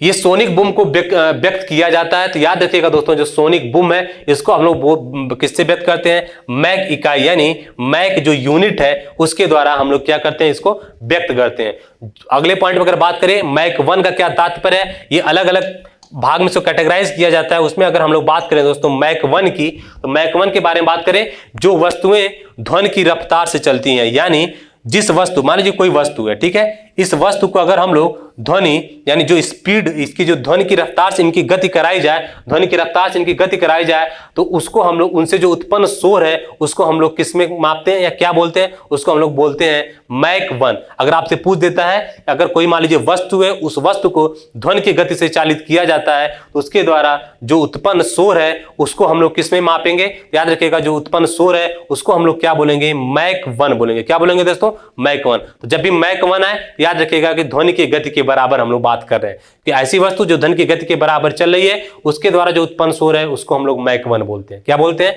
मैक 1। इस चीज को दिमाग में रखिएगा। चलिए आते हैं दोस्तों, बात करते हैं सोनिक बूम के बारे में। सोनिक बूम ध्वनि की गति से तेज चलने वाले जो जेट विमान होते हैं उनसे जो उत्पन्न शोर होता है उसको हम लोग क्या बोलते हैं? सोनिक बूम बोलते हैं। क्या बोलते हैं दोस्तों? Sonic boom. अगर आपसे पूछ दे सोनिक बूम का क्या तात्पर्य है, तो याद रखिएगा कि जो जेट विमान होते हैं, तो सबसे पहले ये याद रखिए कि जो जेट विमान होते हैं वो जो है जो ध्वनि की जो गति होती है, जो ध्वनि की तेज गति होती है उससे ये तेज चलते हैं। तो जब कोई भी जेट विमान ध्वनि की गति से तेज चलता है तो उसको हम लोग क्या बोलते हैं? सोनिक बूम या सोनिक बूम बोलते हैं। क्या बोलते हैं दोस्तों? Sonic boom. ये सब अपने दिमाग में सब पॉइंट बहुत ही महत्वपूर्ण है, इस चीज को आप लोग अपने एग्जाम के दृष्टिकोण से बैठा लीजिए। चलिए आते हैं अगले पॉइंट पे। वे वायु प्रदूषण जो प्रदूषक स्रोत से सीधे वायु में मिलते हैं क्या कहलाते हैं? उसको हम लोग प्राथमिक प्रदूषक बोलते हैं, यानी प्राइमरी पॉल्यूशन बोलते हैं। क्या होता है ये वे प्रदूषक होते हैं जो प्रदूषक स्रोत से सीधे वायु में, यानी मान लीजिए जब प्रदूषक स्रोत होगा, कोई तो स्रोत है जिससे प्रदूषक उत्पन्न होते हैं, उस प्रदूषक स्रोत से वो सीधे वायु में जाकर के मिल जाता है, तो ऐसे प्रदूषक को हम लोग प्राथमिक प्रदूषक के कैटेगरी में रखते हैं। किस में रखते हैं? प्राथमिक प्रदूषक के कैटेगरी में। ठीक है, चलिए आते हैं अगले पॉइंट पे। ऐसे वायु प्रदूषक जो प्राथमिक वायु प्रदूषकों तथा साधारण वातावरणीय पदार्थों की प्रक्रिया के फलस्वरूप उत्पन्न होते हैं जाने जाते हैं। याद रखिएगा, आप स्वाभाविक बात है जब हम लोग बात कर लिए कि वे प्रदूषक जो सीधे प्रदूषक स्रोत से निकलते ही हवा में मिल जाते हैं, वायु में जाकर के मिल जाते हैं, उसको प्राथमिक प्रदूषक बोलते हैं। तो द्वितीयक वायु प्रदूषक क्या होता है? तो द्वितीयक वायु प्रदूषक वे होते हैं जो प्राथमिक वायु प्रदूषकों तथा साधारण वातावरणीय पदार्थों की प्रक्रिया के फलस्वरूप उत्पन्न होते हैं। यानी जो प्राथमिक वायु प्रदूषक होगा या साधारण वातावरणीय जो पदार्थ होंगे उनकी क्रिया के फलस्वरूप जिस प्रदूषक या जो भी प्रदूषक उत्पन्न होते हैं उसको हम लोग द्वितीयक वायु प्रदूषक के कैटेगरी में रखते हैं। किसमें? द्वितीयक। तो मैं उम्मीद करता हूं आप लोग को प्राथमिक वायु प्रदूषक क्या है और द्वितीयक वायु प्रदूषक क्या है ये आपको समझ में आ गया होगा। चलिए अब हम लोग बात करते हैं कि कौन कौन से द्वितीयक प्रदूषक हैं, कौन कौन से प्राथमिक प्रदूषक। तो याद रखिएगा PN जिसको हम लोग बोलते हैं पैरोक्सी एसिटाइल नाइट्रेट, ओजोन और स्मॉग, ये सब दोस्तों क्या है? ये तीनों की अगर मैं बात करूं तो याद रखिएगा ये क्या है? द्वितीयक प्रदूषक है। क्या है दोस्तों? द्वितीयक प्रदूषक है। आपके एग्जाम ये पूछता है भले आपसे प्राथमिक द्वितीयक प्रदूषक के बारे में न भी पूछे, लेकिन आपसे ये पूछ देगा कि निम्नलिखित में से किसको प्राथमिक प्रदूषक के श्रेणी में रखते हैं या निम्नलिखित में से किसे हम लोग द्वितीयक प्रदूषक के श्रेणी में रखते हैं। तो एग्जाम के दृष्टिकोण से याद रखिएगा, जो पीएन है जिसको हम लोग पैरोक्सी एसिटाइल नाइट्रेट बोलते हैं, ओजोन और स्मॉग, ये सब क्या है, ये द्वितीयक प्रदूषक के उदाहरण है। ठीक है, अब बात करें प्राथमिक प्रदूषक की, तो सल्फर के ऑक्साइड जैसे सल्फर डाइऑक्साइड, नाइट्रोजन के ऑक्साइड जैसे हम लोग बात, और उसके बाद कार्बन मोनोऑक्साइड, यानी सल्फर के ऑक्साइड जो सल्फर डाइऑक्साइड की बात करते हैं, नाइट्रोजन के ऑक्साइड नाइट्रोजन डाइऑक्साइड, ये सब उदाहरण है इसके, और कार्बन मोनोऑक्साइड, ये सब जो प्रदूषक है दोस्तों ये किस में आते हैं, ये प्राथमिक प्रदूषक के श्रेणी में आते हैं। ठीक है, ये दोनों पॉइंट काफी महत्वपूर्ण है आपके एग्जाम के दृष्टिकोण से, इससे प्रश्न आने की संभावनाएं काफी ज्यादा है। तो याद रखिएगा कि द्वितीयक और प्राथमिक प्रदूषक होते क्या है और प्राथमिक प्रदूषक और द्वितीयक प्रदूषक में किस किस को रखा जाता है, ये सब अपने आप कॉपी में नोट करते हुए आगे बढ़िए। चलिए आते हैं दोस्तों अगले पॉइंट पे, बात करते हैं कुछ महत्वपूर्ण विशेषताएं किसके बारे में, कार्बन मोनोऑक्साइड के बारे में बात करेंगे, जिसको हम लोग CO से ऐसे रिप्रेजेंट करते हैं। ठीक है, चलिए कार्बन मोनोऑक्साइड के बारे में बात करें तो यह क्या होता है, जो हमारा रक्त होता है, रक्त के हीमोग्लोबिन के साथ क्रिया करके एक अस्थायी यौगिक बना लेता है, जिससे होता क्या है दोस्तों, ये हीमोग्लोबिन ऑक्सीजन, जो हीमोग्लोबिन होता है ये ऑक्सीजन को ऊतकों तक नहीं पहुंचा पाता है, और यह मानव स्वास्थ्य के लिए अत्यंत हानिकारक गैस है। तो सबसे पहले याद रखिएगा, जो कार्बन मोनोऑक्साइड है ये हमारे मानव स्वास्थ्य के लिए, हमारे स्वास्थ्य के लिए क्या एक हानिकारक है। हानिकारक किस बेस या किस दृष्टिकोण से हम लोग इसको बोल रहे हैं, ये क्या करता है, जो हीमोग्लोबिन है ये हमारे शरीर में अलग अलग जगहों पे ऑक्सीजन को क्या करता है, पहुंचाने का काम करता है, ये उसमें बाधा उत्पन्न करता है, यानी ये रक्त में हीमोग्लोबिन के साथ क्रिया कर लेता है, और क्रिया अगर ये मान लीजिए हमारे शरीर में किसी तरह कार्बन मोनोऑक्साइड का प्रवेश हो गया, तो ये क्या करता है, हीमोग्लोबिन के साथ क्रिया करता है, और क्रिया करके दोस्तों एक अस्थायी यौगिक बना लेता है। क्या बना लेता है, एक स्टेबल कंपाउंड का फॉर्मेशन कर लेता है। कौन, कार्बन मोनोऑक्साइड, किसके साथ मिलकर के, हीमोग्लोबिन के साथ मिलकर के। और ये क्या करता है, जो हीमोग्लोबिन की प्रकार, जो हीमोग्लोबिन का कार्य है, जो ऑक्सीजन को ऊतकों तक पहुंचाने का काम करता है, ये उसको क्या कर देता है, बाधित कर देता है। तो स्वाभाविक सी बात है, क्या करेगा, जब हीमोग्लोबिन के साथ ये रिएक्शन करके कार्बन मोनोऑक्साइड एक अस्थायी जो है यौगिक या स्टेबल कंपाउंड का फॉर्मेशन कर लेगा, तो हीमोग्लोबिन जो हमारे शरीर में अलग अलग ऊतकों पर जो ऑक्सीजन पहुंचाने का काम करता है, वो क्या हो जाएगा, बाधित हो जाएगा, रुक जाएगा। ठीक है, तो हमारे स्वास्थ्य के लिए क्या है, स्वाभाविक बात है, हमारे शरीर के अलग अलग जगहों पर जितने भी ऑक्सीजन की जरूरत है उसको क्रमबद्ध तरीके से जितनी भी मात्रा होती है वो कंटिन्यू हमको मिलना चाहिए, जो हमारे स्वास्थ्य के लिए काफी जरूरी है। अगर उसमें कमी आती है, किसी तरह की समस्या आती है जिसकी वजह से आती है, तो हमारे स्वास्थ्य के लिए वो काफी हानिकारक होगा। तो इसी वजह से हम लोग कार्बन मोनोऑक्साइड को मानव स्वास्थ्य के लिए अत्यंत हानिकारक गैस के रूप में रखते हैं। ठीक है, चलिए आते हैं अगले पॉइंट पे। मोटर वाहनों से निकलने वाली निम्न में से कौन सी एक प्रमुख प्रदूषक है। तो जो मोटर वाहन है दोस्तों, अगर कार्बन मोनोऑक्साइड इसके बारे में हमने पढ़ा, अगर आपसे इसके स्रोत के बारे में पूछ दे तो याद रखिएगा, जो मोटर वाहन चलते हैं उनसे निकलने वाले मुख्य प्रदूषकों में से एक है कौन, कार्बन मोनोऑक्साइड। ठीक है, अगर आपसे पूछ देता है कि कार्बन मोनोऑक्साइड का स्रोत क्या है, तो मोटर वाहनों से क्या करता है, इसका निकलता है या इसके स्रोत है। चलिए, वाहनों में पेट्रोल के जलने से धातु वायु को प्रदूषित करती है। तो याद रखिएगा, जो वाहन है, जो वाहन में हम लोग पेट्रोल डालते हैं, उस पेट्रोल के जलने की वजह से जिस प्रदूषक का उत्पन्न होता है, वो जो धातु उत्पन्न होती है, जो प्रदूषक के रूप में कार्य करती है, याद रखिएगा वो है लेड। क्या है दोस्तों, लेड है, जिसको हम लोग पीबी से डिनोट करते हैं। अगर आप एग्जाम में पूछ दे कि वाहनों में पेट्रोल के जलने से निम्नलिखित में से कौन सी धातु है जो कौन सा प्रदूषक है वायु को प्रदूषित करती है, वो धातु कौन सी है, याद रखिएगा वो है लेड। अगर लेड की बात करें, इंजन में नॉकिंग रोकने के लिए प्रयुक्त किया जाता है, किसका, लेड का। अगर आपसे पूछ देता है कि लेड का प्रयोग इंजन में किसके रूप में किया जाता है, तो याद रखिएगा नॉकिंग को रोकने के लिए प्रयोग किया जाता है, ये लेड की विशेषता है। ठीक है, तो सबसे पहले वाहन में पेट्रोल के जलने से धातु जो है वायु को प्रदूषित करती है, वो कौन सी धातु है, तो याद रखिएगा वो लेड है। अगर आपसे पूछ देता है कि इंजनों में नॉकिंग के रोकने के लिए किसका प्रयोग किया जाता है, तो कौन सी धातु का प्रयोग करते हैं, लेड का प्रयोग करते हैं। चलिए आते हैं दोस्तों अगले पॉइंट पे। बच्चों में दिमाग के विकास में बाधा पहुंचाता है। हम लोग बात करते हैं किसके बारे में, वो कौन सा धातु है जो बच्चों में दिमाग के विकास को बाधा भी पहुंचाता है, उनका जो बुद्धि लब्धि के लेवल है, जो आईक्यू लेवल है, यानी जो उनके जो आईक्यू लेवल है उसको घटाता है। वयस्कों में, ठीक है, वयस्कों में हृदय व श्वसन संबंधी बीमारियों को उत्पन्न करता है। याद रखिएगा जो लेड है दोस्तों वो क्या करता है, लेड जो धातु है वो बच्चों में दिमाग के विकास में उनके बाधा उत्पन्न करता है, उनका जो आईक्यू लेवल है ठीक है उसको भी क्या करता है, कम करता है या घटाता है। और जो वयस्क लोग हैं दोस्तों उनमें जो उनके हृदय में या श्वसन संबंधी बीमारियों या श्वसन से संबंधित जो भी बीमारियां हैं उसमें ये महत्वपूर्ण भूमिका निभाता है। कौन? लेड हमारे स्वास्थ्य के दृष्टिकोण से भी काफी हानिकारक धातुओं की श्रेणी में इसको रखा जा सकता है। ठीक है, चलिए तो याद रखिएगा लेड के बारे में जो तीन ये महत्वपूर्ण हम लोग बातें की हैं, अगर एग्जाम में अगर आ जाता है तो इससे संबंधित प्रश्न तो आप बहुत ही आसानी से सॉल्व कर लीजिएगा। इसको एक जगह नोट करिए और जब भी मौका मिले इसको रिवाइज करते रहिए। चलिए हम लोग बात करते हैं कार्बन मोनोऑक्साइड के बारे में कुछ और बातें। तो याद रखिएगा ozone, hydrogen sulphide, carbon dioxide, carbon monoxide, इनमें से जो वायु प्रदूषण सर्वाधिक हानिकारक वो कौन सा है? याद रखिएगा इन सब में अगर पूछ देता है तो कार्बन मोनोऑक्साइड जो है ये वायु प्रदूषक सर्वाधिक हानिकारक है। अगर मान लीजिए हम लोग ग्रीन हाउस गैस में भी पढ़े हुए हैं तो सबसे ज्यादा वायु प्रदूषक निम्नलिखित कौन सी ग्रीन हाउस गैस है, नाम लेकर के पूछ देता है तो हम लोग ग्रीन हाउस गैस की बात कर लेते हैं। अगर नाम लेकर के नहीं पूछता है, अगर इस तरह से पूछ देता है कि ozone, hydrogen sulphide, carbon dioxide, carbon monoxide, इनमें सबसे ज्यादा वायु को प्रदूषित कौन करता है या वायु प्रदूषक हानिकारक कौन सा है? तो याद रखिएगा कार्बन मोनोऑक्साइड ये क्या है, काफी ज्यादा ये वायु प्रदूषक या सर्वाधिक वायु को प्रदूषित करने वाला क्या है, एक तरह का कार्बन यौगिक है।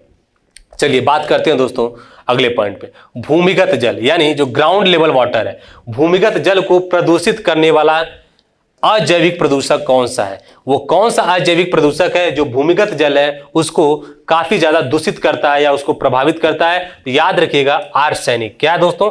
आर्सेनिक काफी बार एग्जाम में पूछा हुआ है, ये एग्जाम में की दृष्टिकोण से ये वाला पॉइंट काफी महत्वपूर्ण है। याद रखिएगा कि हमारे भूमिगत जल को दूषित करने वाला जो अजैविक प्रदूषक है वो कौन सा है? वो आर्सेनिक है। क्या दोस्तों? आर्सेनिक है। अभी पीसीएस में एक जो प्रश्न आया था इससे संबंधित ये पूछा था आर्सेनिक की मतलब कि किस देश से आर्सेनिक की मतलब इसके वजह से जो जल प्रदूषित हुआ है इससे संबंधित देश के बारे में पूछा हुआ था कि ज्यादा प्रभावित देश कौन है इससे। तो ये भी आपके एग्जाम में अभी आएगा, हो सकता है तो उसके बारे में बात करेंगे। तो यहाँ पे जो सबसे पहले पॉइंट यही रखिएगा कि भूमिगत जल को दूषित करने वाला अजैविक प्रदूषक कौन है? तो आर्सेनिक है। ठीक है, चलिए आते हैं अगले पॉइंट पे।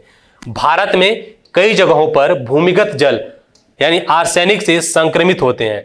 यह संक्रमण मुख्यतया प्रकृति में यानी हमारे नेचर में पाए जाने वाले उत्पन्न आर्सेनिक से होता है, जो उत्पन्न होता है। अगर पूछ दें इस आर्सेनिक के बारे में जो स्वाभाविक जो अभी हम बात किए कि भूमिगत जल को संक्रमित करने में काफी महत्वपूर्ण भूमिका होती है, ये कहां से उत्पन्न होता है? तो याद रखिएगा जो बेड रॉक होते हैं। क्या होते हैं दोस्तों? जो बेड रॉक होते हैं ये उसके स्रोत हैं किसके? आर्सेनिक के। तो आर्सेनिक का स्रोत कौन सा है? ये उत्पन्न कहां से होता है? तो बेड रॉक से उत्पन्न होता है। और ये किसका कार्य क्या है या किस ग्रुप में हम इसको देखते हैं, इसकी क्या विशेषता है? याद रखिएगा ये भूमिगत जल को संक्रमित करने में इसकी काफी महत्वपूर्ण भूमिका हमको देखने को मिलती है। चलिए आते हैं अगले पॉइंट पे। आर्सेनिक से लगातार संपर्क से बीमारी होती है। जब हम लोग आर्सेनिक से प्रभावित या आर्सेनिक से दूषित जल का प्रयोग ज्यादा से ज्यादा करते हैं तो हमको जो बीमारी देखने को मिलती है दोस्तों, ब्लैक फुट देखने को मिलती है। अगर आपसे पूछ दे कि आर्सेनिक से लगातार संपर्क में रहने से संबंधित कौन बीमारी है या आर्सेनिक की वजह से हमको कौन सी बीमारी देखने को मिलती है, तो याद रखिएगा ब्लैक फुट। आपके एग्जाम में पूछ दे कि ब्लैक फुट किसकी वजह से हमको ब्लैक फुट बीमारी जो है किससे संबंधित है, तो अगर आपके दिमाग ऑप्शन में आर्सेनिक रहता है तो आर्सेनिक को टिक करके चले आइएगा। ठीक है, तो आर्सेनिक जल को प्रदूषित करता है। अगर इसके स्रोत की बात करें तो वो भी बात कर लिए, और संबंधित कौन सी बीमारी है उसके बारे में बात करें। चलिए आते हैं अगले पॉइंट पे। वर्ष 2011 में जारी विश्व स्वास्थ्य संगठन यानी वर्ल्ड हेल्थ ऑर्गेनाइजेशन के मानक के अनुसार पेयजल में यानी जो हम लोग पानी पीते हैं उसमें आर्सेनिक की मात्रा कितनी होनी चाहिए? ठीक है, याद रखिएगा वर्ष 2011 में WHO ने एक मानक निर्धारित किया कि जो पेयजल है, जो पीने वाले पानी है, उसमें आर्सेनिक की कितनी मात्रा होनी चाहिए। याद रखिएगा 0.01 से लेकर के 0.05 मिलीग्राम पर लीटर, यानी 1 लीटर पेयजल पानी में 0.01 से लेकर के 0.005 मिलीग्राम तक अगर आर्सेनिक की मात्रा है तो हमको उसको पीने में कोई दिक्कत नहीं है। लेकिन इससे ज्यादा है तो उसको हम लोग उस जल को हम लोग आर्सेनिक से संक्रमित जल मानेंगे, जो हमारे लिए काफी नुकसानदेह साबित होगा। चलिए आते हैं दोस्तों अगले बात पे। अगर बात करें कि और कौन कौन से आर्सेनिक के अवशोषक है, तो धान का जो पौधा है दोस्तों, धान का पौधा ये क्या है? ये अवशोषक माना जाता है किसका? आर्सेनिक का। ये क्या करता है? जल में जो आर्सेनिक होते हैं धान के पौधे क्या करते हैं? उनको अवशोषित करते हैं। अगर आपसे पूछ दे कि धान कौन सा निम्नलिखित में आर्सेनिक का अवशोषक है, तो याद रखिएगा धान का पौधा। चलिए आते हैं अगले पॉइंट पे। औद्योगिक मलबे से, यानी जो हमारी इंडस्ट्री है उनकी जो मलबे होते हैं, उनके मलबे से सर्वाधिक किस रासायनिक प्रदूषण होता है, या उनकी वजह से कौन सा रासायनिक प्रदूषक उत्पन्न होता है, या कौन सा ऐसा औद्योगिक मलबा है जो सर्वाधिक रासायनिक प्रदूषक उत्पन्न करता है। तो याद रखिएगा जो चमड़ा उद्योग होते हैं दोस्तों, उस चमड़े उद्योग की में, या उस चमड़े उद्योग जो होते हैं, या जो उद्योग होते हैं, उनके मलबे से सर्वाधिक रासायनिक प्रदूषक होता है। किसके? चमड़ा उद्योग जो है उससे। चलिए ये भी एग्जाम के दृष्टिकोण से काफी महत्वपूर्ण पॉइंट है। आते हैं अगले पॉइंट पे। जल प्रदूषण और मृदा प्रदूषण के लिए प्रमुख रूप से उद्योग उत्तरदायी है। तो याद रखिएगा यही चमड़ा उद्योग जो रासायनिक प्रदूषण का एक महत्वपूर्ण कारण है, ये जल प्रदूषण और मृदा प्रदूषण के लिए भी काफी ज्यादा क्या है, उत्तरदायी मिलेगा चमड़ा उद्योग। स्वाभाविक सी बात है, जो चमड़ा उद्योग वगैरह होंगे इनसे काफी ज्यादा केमिकल वगैरह निकलते हैं, जब इनको हम लोग नदियों वगैरह में छोड़ देते हैं, उसकी वजह से क्या होता है, जल प्रदूषण होता है। और उसके आसपास के जो रीजन है वहां पर जो उसकी केमिकल की वजह से क्या होता है, मिट्टी में केमिकल रासायनिक प्रदूषकों की मात्रा बढ़ जाती है, जिसकी वजह से हमको मृदा प्रदूषण देखने को मिलता है। तो याद रखिएगा कि एग्जाम में पूछ देता है कि औद्योगिक मलबे से सर्वाधिक रासायनिक प्रदूषण होता है, तो चमड़ा उद्योग से होता है। और दूसरा याद रखिएगा कि जल प्रदूषण और मृदा प्रदूषण में सबसे अधिक उत्तरदायी या प्रमुख उत्तरदायी कौन है उद्योग? तो याद रखिएगा चमड़ा उद्योग। चलिए आते हैं अगले पॉइंट पे। बात करते हैं अम्ल वर्षा की, यानी एसिडिक रेन। निम्नांकित के द्वारा वायु प्रदूषण के कारण होता है। तो याद रखिएगा जो अम्ल वर्षा है ये नाइट्रस ऑक्साइड और सल्फर जो डाइऑक्साइड है इनकी वजह से, यानी अम्ल वर्षा निम्नांकित वायु प्रदूषण के कारण होता है। यानी जब हमारे वायु में नाइट्रस ऑक्साइड और सल्फर डाइऑक्साइड की मात्रा बढ़ जाती है, तो जब हमारी वर्षा होती है क्या करते हैं, जब वर्षा होती है तो जब हमारे H2O होते हैं इनके साथ, यानी जो वाटर है इनके साथ रिएक्ट करके नाइट्रस ऑक्साइड के साथ रिएक्ट करके HNO3 का फॉर्मेशन कर लेगा H2SO4 के साथ। यानी H2O क्या करता है, नाइट्रस ऑक्साइड यानी इसके साथ रिएक्शन करके HNO3 का फॉर्मेशन कर लेता है। एक तरह का ये एसिड है। और ये H2O क्या करता है, सल्फर के ऑक्साइड के साथ रिएक्शन करके दोस्तों क्या बना लेता है, सल्फर H2SO4 सल्फ्यूरिक एसिड बना लेता है। ये एसिड क्या करते हैं, इसके रूप में हमारे यहाँ बारिश होती है। इसकी वजह से क्या होता है कि जो भी हमारे इस क्या अम्लीय वर्षा, इसी को हम लोग अम्लीय वर्षा बोलते हैं, ठीक है। पानी यानी हमारे एटमॉस्फेयर में इसकी मात्रा बढ़ने की वजह से क्या होता है, जो बारिश होती है, बारिश के पानी इनके साथ रिएक्शन करके HNO3 H2SO4 इस तरह के अम्लों का निर्माण कर लेते हैं, और इसके रूप में जो बारिश होती है उसको हम लोग अम्लीय वर्षा या एसिडिक रेन के बार एसिडिक रेन कहते हैं। और ये जब हमारे इस तरह की वर्षा, अम्लीय वर्षा जब हमारे मिट्टी में पड़ता है, मृदा में पड़ता है, तो मृदा प्रदूषण होता है। कैसे? क्योंकि इनकी वजह से क्या होता है, हमारी मिट्टी में जो अम्लीयता होती है मिट्टी की वो बढ़ जाती है। मिट्टी की अम्लीयता बढ़ने की वजह से क्या होता है, हमारे कृषि के दृष्टिकोण से वो हमारे लिए बहुत ज्यादा उपयोगी नहीं रह जाती है। उसके बाद पानी, जो हमारे जो जल स्रोत वगैरह हैं उसमें एसिडिक रेन की वजह से क्या होता है, पानी की भी अम्लीयता बढ़ जाती है, जिसकी वजह से क्या होता है, उसका उपयोग हमारे लिए लाभदायक नहीं होता है, या हमारे स्वास्थ्य के लिए या किसी और दृष्टिकोण से क्या होता है, हमारे लिए बहुत ज्यादा उपयोगी नहीं होता। ठीक है, याद रखिएगा अगर अम्ल वर्षा के बारे में पूछ देता है किससे संबंधित, कि निम्नलिखित वायु प्रदूषण के कारण होता है, तो याद रखिएगा नाइट्रस ऑक्साइड और सल्फर डाइऑक्साइड। और इसके पीछे रीजन क्या है, ये है। चलिए अगर हम लोग बात करें अगले पॉइंट पे आते हैं दोस्तों। सामान्यतया ऐसी वर्षा जिसका पीएच मान 5 से कम होता है कहलाता है। तो याद रखिएगा पीएच एक स्केल होता है दोस्तों, इसके बारे में साइंस में बात किया जाएगा। याद रखिएगा जो पीएच मान होता है इसकी वैल्यू जो होती है दोस्तों हमको 0 से 14 तक देखने को मिलती है, 0 से लेकर के 14 तक देखने को मिलती है। जब पीएच मान दोस्तों याद रखिए, जब पीएच जो वैल्यू है अगर वो 5 से कम होती है, ठीक है, तो वो एसिडिक, उसको हम लोग मतलब पानी में जब पीएच मान, अच्छा पहले एक चीज समझ लीजिए यहां, तब ज्यादा समझ में आएगा आप लोगों को। चलिए जो पीएच वैल्यू जो 0 से 14 तक काउंट करते हैं, ठीक है, अगर हम लोग बात करते हैं ऐसे, ठीक है, ये है 7, इसके इधर जाएंगे तो ये है 14, ये है 0। तो जब पीएच वैल्यू दोस्तों 0 से 7 के बीच में होती है, याद रखिए वो एसिडिक है। जब जिसकी पीएच वैल्यू 7 से कम होती है उसके अंदर एसिडिक कैरेक्टर या अम्लीयता ज्यादा होती है। पीएच वैल्यू जब 7 से ज्यादा होती है, क्या होती है दोस्तों, 7 से ज्यादा होती है तो उसके अंदर बेसिक कैरेक्टर ज्यादा होता है, यानी वो उसकी क्षारीयता ज्यादा होती है। और जब पीएच वैल्यू 7 के बराबर होती है तो याद रखिएगा ना वो अम्लीयता उसमें ज्यादा होती है ना क्षारीयता होती है, बल्कि वो उदासीन होता है। क्या होता है, उदासीन होता है। ठीक है, चलिए आते हैं, आप समझ में आएगा आप लोग इसके बारे में।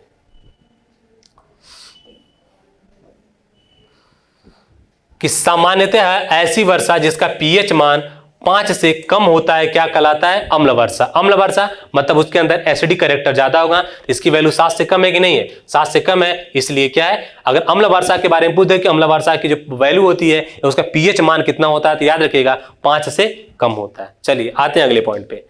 अम्लीय वर्षा, अम्लीय कोहरे और अम्लीय धुंध को सम्मिलित रूप से क्या कहा जाता है? याद रखिएगा अम्लीय वर्षा, अम्लीय कोहरा और अम्लीय धूध जो होता है दोस्तों, इनको हम लोग सम्मिलित रूप से अम्ल निक्षेप बोलते हैं। अगर आपसे पूछ दे अम्ल निक्षेप किससे मिलकर बना हुआ है, या अम्लीय वर्षा, अम्लीय कोहरा और अम्लीय धूध को सम्मिलित रूप से क्या कहा जाता है, इसको हम लोग अम्ल निक्षेप कहते हैं। ठीक है, चलिए आते हैं अगले पॉइंट पे।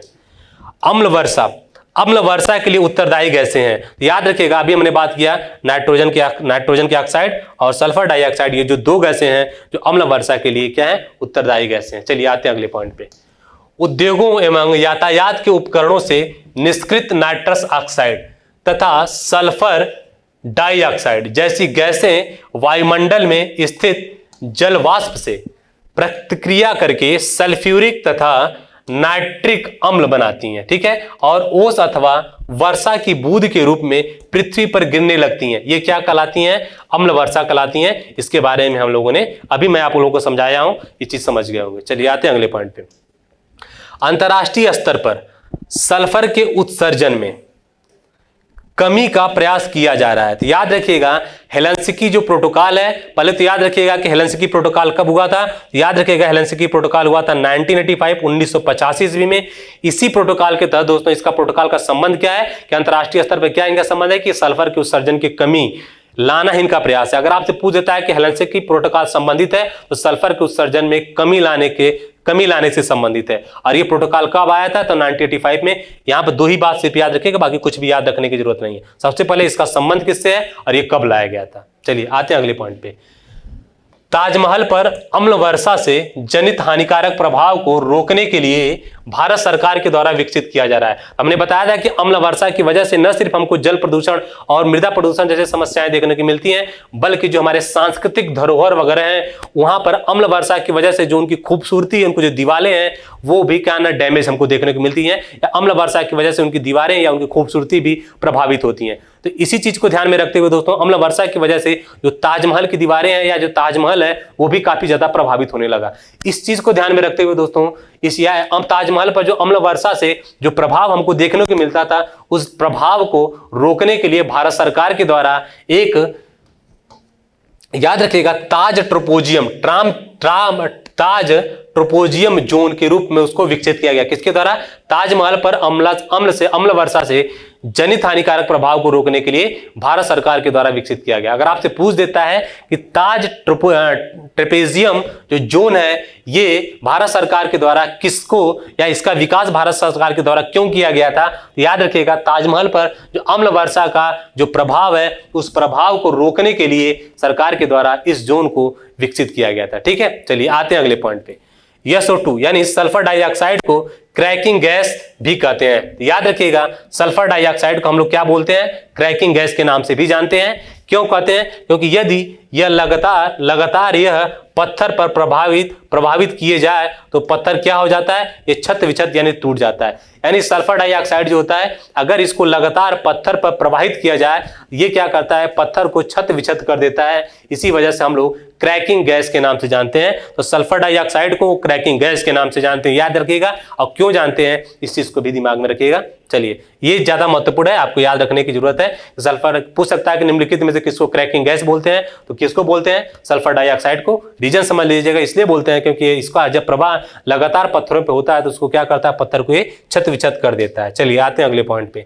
जल में जब जैविक अथवा अजैविक दोनों प्रकार के पोषक तत्वों की वृद्धि हो जाती है तो इस घटना को क्या कहते हैं? तो याद रखिएगा जब हमारे वाटर यानी जल में जैविक एवं अजैविक प्रदूषकों का जैविक एवं अजैविक दोनों प्रकार के पोषक तत्वों का वृद्धि हो जाता है, तो इस घटना को हम लोग क्या बोलते हैं? सुपोषण बोलते हैं। क्या बोलते हैं दोस्तों? सुपोषण। अगर आपसे पूछ दे सुपोषण का क्या मतलब है, याद रखिएगा कि सुपोषण का तात्पर्य है कि जल में जैविक एवं अजैविक प्रकार के पोषक तत्वों की क्या है? वृद्धि। चलिए आते हैं अगले पॉइंट पे। बात करते हैं दोस्तों शैवाल ब्लूम, जिसको हम लोग बोलते हैं एल्गाई ब्लूम के बारे में। अत्यधिक पोषकों की उपस्थिति में शैवालों का विकास तेजी से होना। जब अत्यधिक पोषकों की उपस्थिति के कारण जब शैवालों का तेजी से विकास होने लगता है तो उसको हम लोग शैवाल ब्लूम क्या बोलते हैं, शैवाल ब्लूम बोलते हैं। याद रखिएगा, अगर आपसे पूछ दे शैवाल ब्लूम का क्या तात्पर्य है, तो अत्यधिक पोषकों की उपस्थिति में शैवालों का तेजी से विकास या अधिक से अधिक उनका विकास। चलिए आते हैं अगले पॉइंट पे। सुपोषण से जल में घुलित ऑक्सीजन की मात्रा हो जाती है। याद रखिएगा एक चीज को यहाँ पे, जब हमारे जल में जो घुलित ऑक्सीजन है, जब उनकी मात्रा, जब सुपोषण बढ़ जाते हैं, सुपोषण बढ़ जाते हैं। सुपोषण अभी हमने बताया था क्या है, जल में जैविक एवं अजैविक दोनों प्रकार के पोषक तत्वों की वृद्धि। जब इनकी मात्रा जल में बढ़ जाती है तो जो उसके अंदर घुलित ऑक्सीजन होते हैं उनकी मात्रा क्या हो जाती है, कम हो जाती है। याद रखिएगा किसकी मात्रा, सुपोषण की बढ़ने की वजह से जल में ऑक्सीजन की जो घुली हुई मात्रा है वो क्या हो जाती है, कम हो जाती है। चलिए आते हैं अगले पॉइंट पे। एस्बेस्टस फाइबर से घिरे वातावरण में ज्यादा देर रहने से हो जाता है। तो एस्बेस्टस फाइबर से घिरे वातावरण में ज्यादा देर तक रहने से दोस्तों एस्बेस्टोसिस नामक बीमारी हो जाती है। क्या, एस्बेस्टोसिस नामक बीमारी हो जाती है। ठीक है, चलिए आते हैं अगले पॉइंट पे। Fly ash. फ्लाई ऐश एक प्रदूषक है जो दहन, फ्लाई ऐश एक प्रदूषक है, दहन उत्पादन है जो जलने से प्राप्त होता है। तो याद रखिएगा कोयला यानी पत्थर के जो कोयले के जलने की वजह से जो प्रदूषक दहन या प्रदूषक जो उत्पन्न होता है उसको हम लोग क्या बोलते हैं, फ्लाई ऐश बोलते हैं। तो फ्लाई ऐश जो एक प्रदूषक दहन है, उत्पादन होता है, या फ्लाई ऐश जो एक प्रदूषक दहन उत्पादक है, उत्पाद है, ये किसके जलने की वजह से उत्पन्न होता है, तो याद रखिएगा कोयले की जलने की वजह से उत्पन्न होता है। चलिए आते हैं अगले पॉइंट पे। कोयले के दहन से उत्पन्न प्रदूषक है, हमने बात कर लिया, उसको क्या बोलते हैं, फ्लाई ऐश के नाम से जानते हैं। अगले पॉइंट पे आते हैं। कोयला आधारित ताप विद्युत घरों से उत्पन्न होने वाला इस सूक्ष्म पाउडर से जीवों में होता है। यानी कोयला आधारित जो ताप विद्युत घर होते हैं उससे उत्पन्न होने वाला जो सूक्ष्म पाउडर से जो जीवों में होता है उसको हम लोग श्वसन संबंधी रोग कहते हैं। ठीक है, चलिए अगले पॉइंट पे आते हैं। ग्रीन मफलर, बहुत ही महत्वपूर्ण पॉइंट है ये। ग्रीन मफलर संबंधित है। तो याद रखिएगा जो ग्रीन मफलर है दोस्तों उसका संबंध किससे है, इसका संबंध ध्वनि प्रदूषण से है। किससे है, ध्वनि प्रदूषण से। ठीक है, अगर आप एग्जाम में पूछ दे ग्रीन मफलर संबंधित है, याद रखिएगा वो संबंधित है ध्वनि प्रदूषण से। चलिए आते हैं अगले पॉइंट पे। ये सिर्फ हम आपके सामने जो भी प्रश्न आए हुए हैं उन्हीं प्रश्नों को हम लेकर के आ रहे हैं, इसीलिए मैं बहुत ज्यादा डिटेल में जाने का प्रयास नहीं कर रहा हूं। सिर्फ इतना यहाँ पर प्रयास यही है कि आपके दिमाग में सिर्फ आ जाए कि हम प्रीवियस ईयर में से संबंधित कौन कौन से प्रश्न आए हैं। आने वाले टाइम पे जब भी इससे संबंधित कोई भी टॉपिक वगैरह पे हम लोग जब इसको एक लेक्चर के रूप में शुरू करेंगे तो ये सब चीजों को हम लोग काफी डिटेल में पढ़ेंगे। ठीक है, तो आप ये मत समझिएगा कि यहाँ पर हम चीजों को स्किप करते हुए चले जा रहे हैं, चीजों को बहुत अच्छे से बताने का प्रयास नहीं कर रहे हैं, ऐसा नहीं है। हम लोग जो भी महत्वपूर्ण बातें हो सकती हैं आपके एग्जाम के दृष्टिकोण से उसको बताने का प्रयास करें, लेकिन हमारा जो मेन उद्देश्य है कि आप प्रीवियस ईयर के जो पेपर संकलित करके जो जीएस पॉइंटर को तैयार किया गया है उसमें जो प्रश्न आए हुए हैं उन प्रश्नों को क्रमबद्ध तरीके से आपके दिमाग से एक बार गुजार दें ताकि उससे संबंधित अगर प्रश्न आए तो आप उसको गलत नहीं करें। सिर्फ इतना उद्देश्य है। ठीक है, चलिए आगे आते हैं। इस अगर ग्रीन मफलर की बात करें तो विशालकाय हरे पौधे अधिक ध्वनि प्रदूषण वाले क्षेत्रों में रोपित किए जाते हैं। यानी जहां पर इन जो विशालकाय हरे जो पौधे होते हैं, जहां पर ध्वनि प्रदूषण वाले क्षेत्र, जहां पर अधिक ध्वनि प्रदूषण देखने को मिलता है वहां पर हम लोग क्या करते हैं, विशालकाय पौधों का रोपण करते हैं। क्यों करते हैं, क्योंकि उनमें ध्वनि तरंगों को अवशोषित करने की क्षमता होती है। यानी जो पौधे वगैरह होते हैं, जो विशालकाय पौधे वगैरह होते हैं उनको लगा दीजिए, वो ध्वनि प्रदूषण को क्या करते हैं, अवशोषित करने का काम करते हैं। तो वैसे क्षेत्र जहां पर ध्वनि प्रदूषण काफी ज्यादा देखने को मिलता है वहां पर ऐसे ऐसे विशालकाय पौधों का रोपण कर दिया जाता है जिसकी वजह से इस पे जो ध्वनि तरंगे जो उत्पन्न होती है उनको वो अवशोषित कर लेते हैं।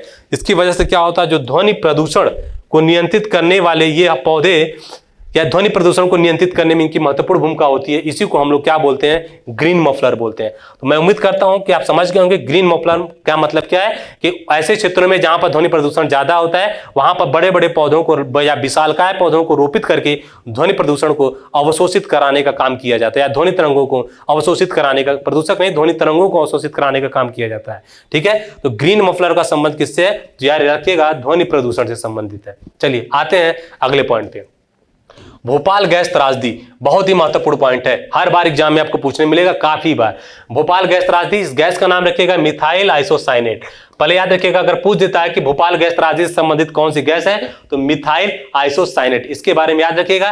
ये मिक रिसाव की घटना हुई थी, तो पहले याद रखिएगा कि भोपाल गैस त्रासदी ये घटना कब हुई थी, ये हुई थी भोपाल में 3 दिसंबर 1984 ईस्वी को हुई थी। और किस गैस के रिसाव की वजह से घटना देखने को मिली थी? याद रखिएगा, मिथाइल आइसोसाइनेट की वजह से। ठीक है, 2 महत्वपूर्ण बातें यहां पे याद रखिएगा, बहुत ही महत्वपूर्ण पॉइंट है, इसको जितना स्टार करना है कर लीजिए, काफी बार एग्जाम में पूछा हुआ है। चलिए आते हैं अगले पॉइंट पे।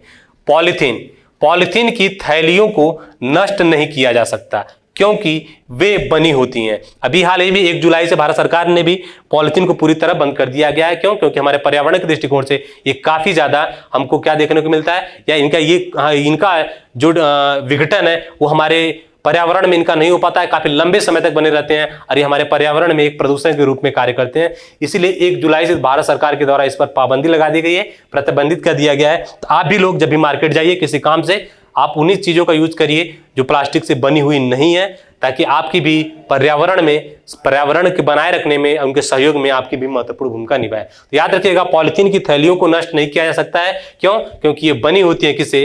पॉलीमर से बनी होती है। याद रखिएगा, पॉलीथीन किससे बना होता है? याद रखिएगा, पॉलीथीन जो है पॉलीमर से बना होता है।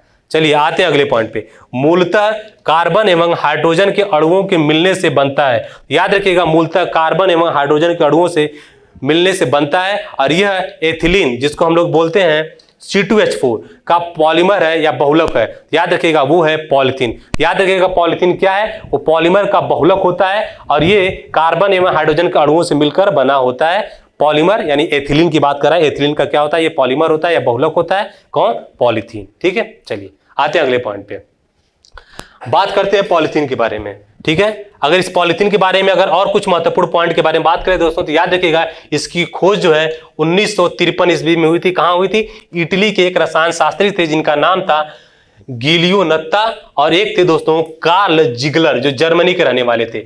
2 रसायन शास्त्री थे, एक इटली के रहने वाले थे जिनका नाम था गिलियो नत्ता, और एक जर्मनी के रहने वाले थे जिनका नाम था कार्ल जिगलर। इन्होंने जो पॉलीथीन है इसकी खोज 1953 में किया था, 1953 ईस्वी में। इन्होंने सर्वप्रथम देखा कि जो कार्बन है और हाइड्रोजन के कण आपस में एक श्रृंखला बनाते हैं, और एकल बंद यानी सिंगल बॉन्ड और द्विबंध यानी डबल बॉन्ड के रूप में स्थापित हो जाते हैं।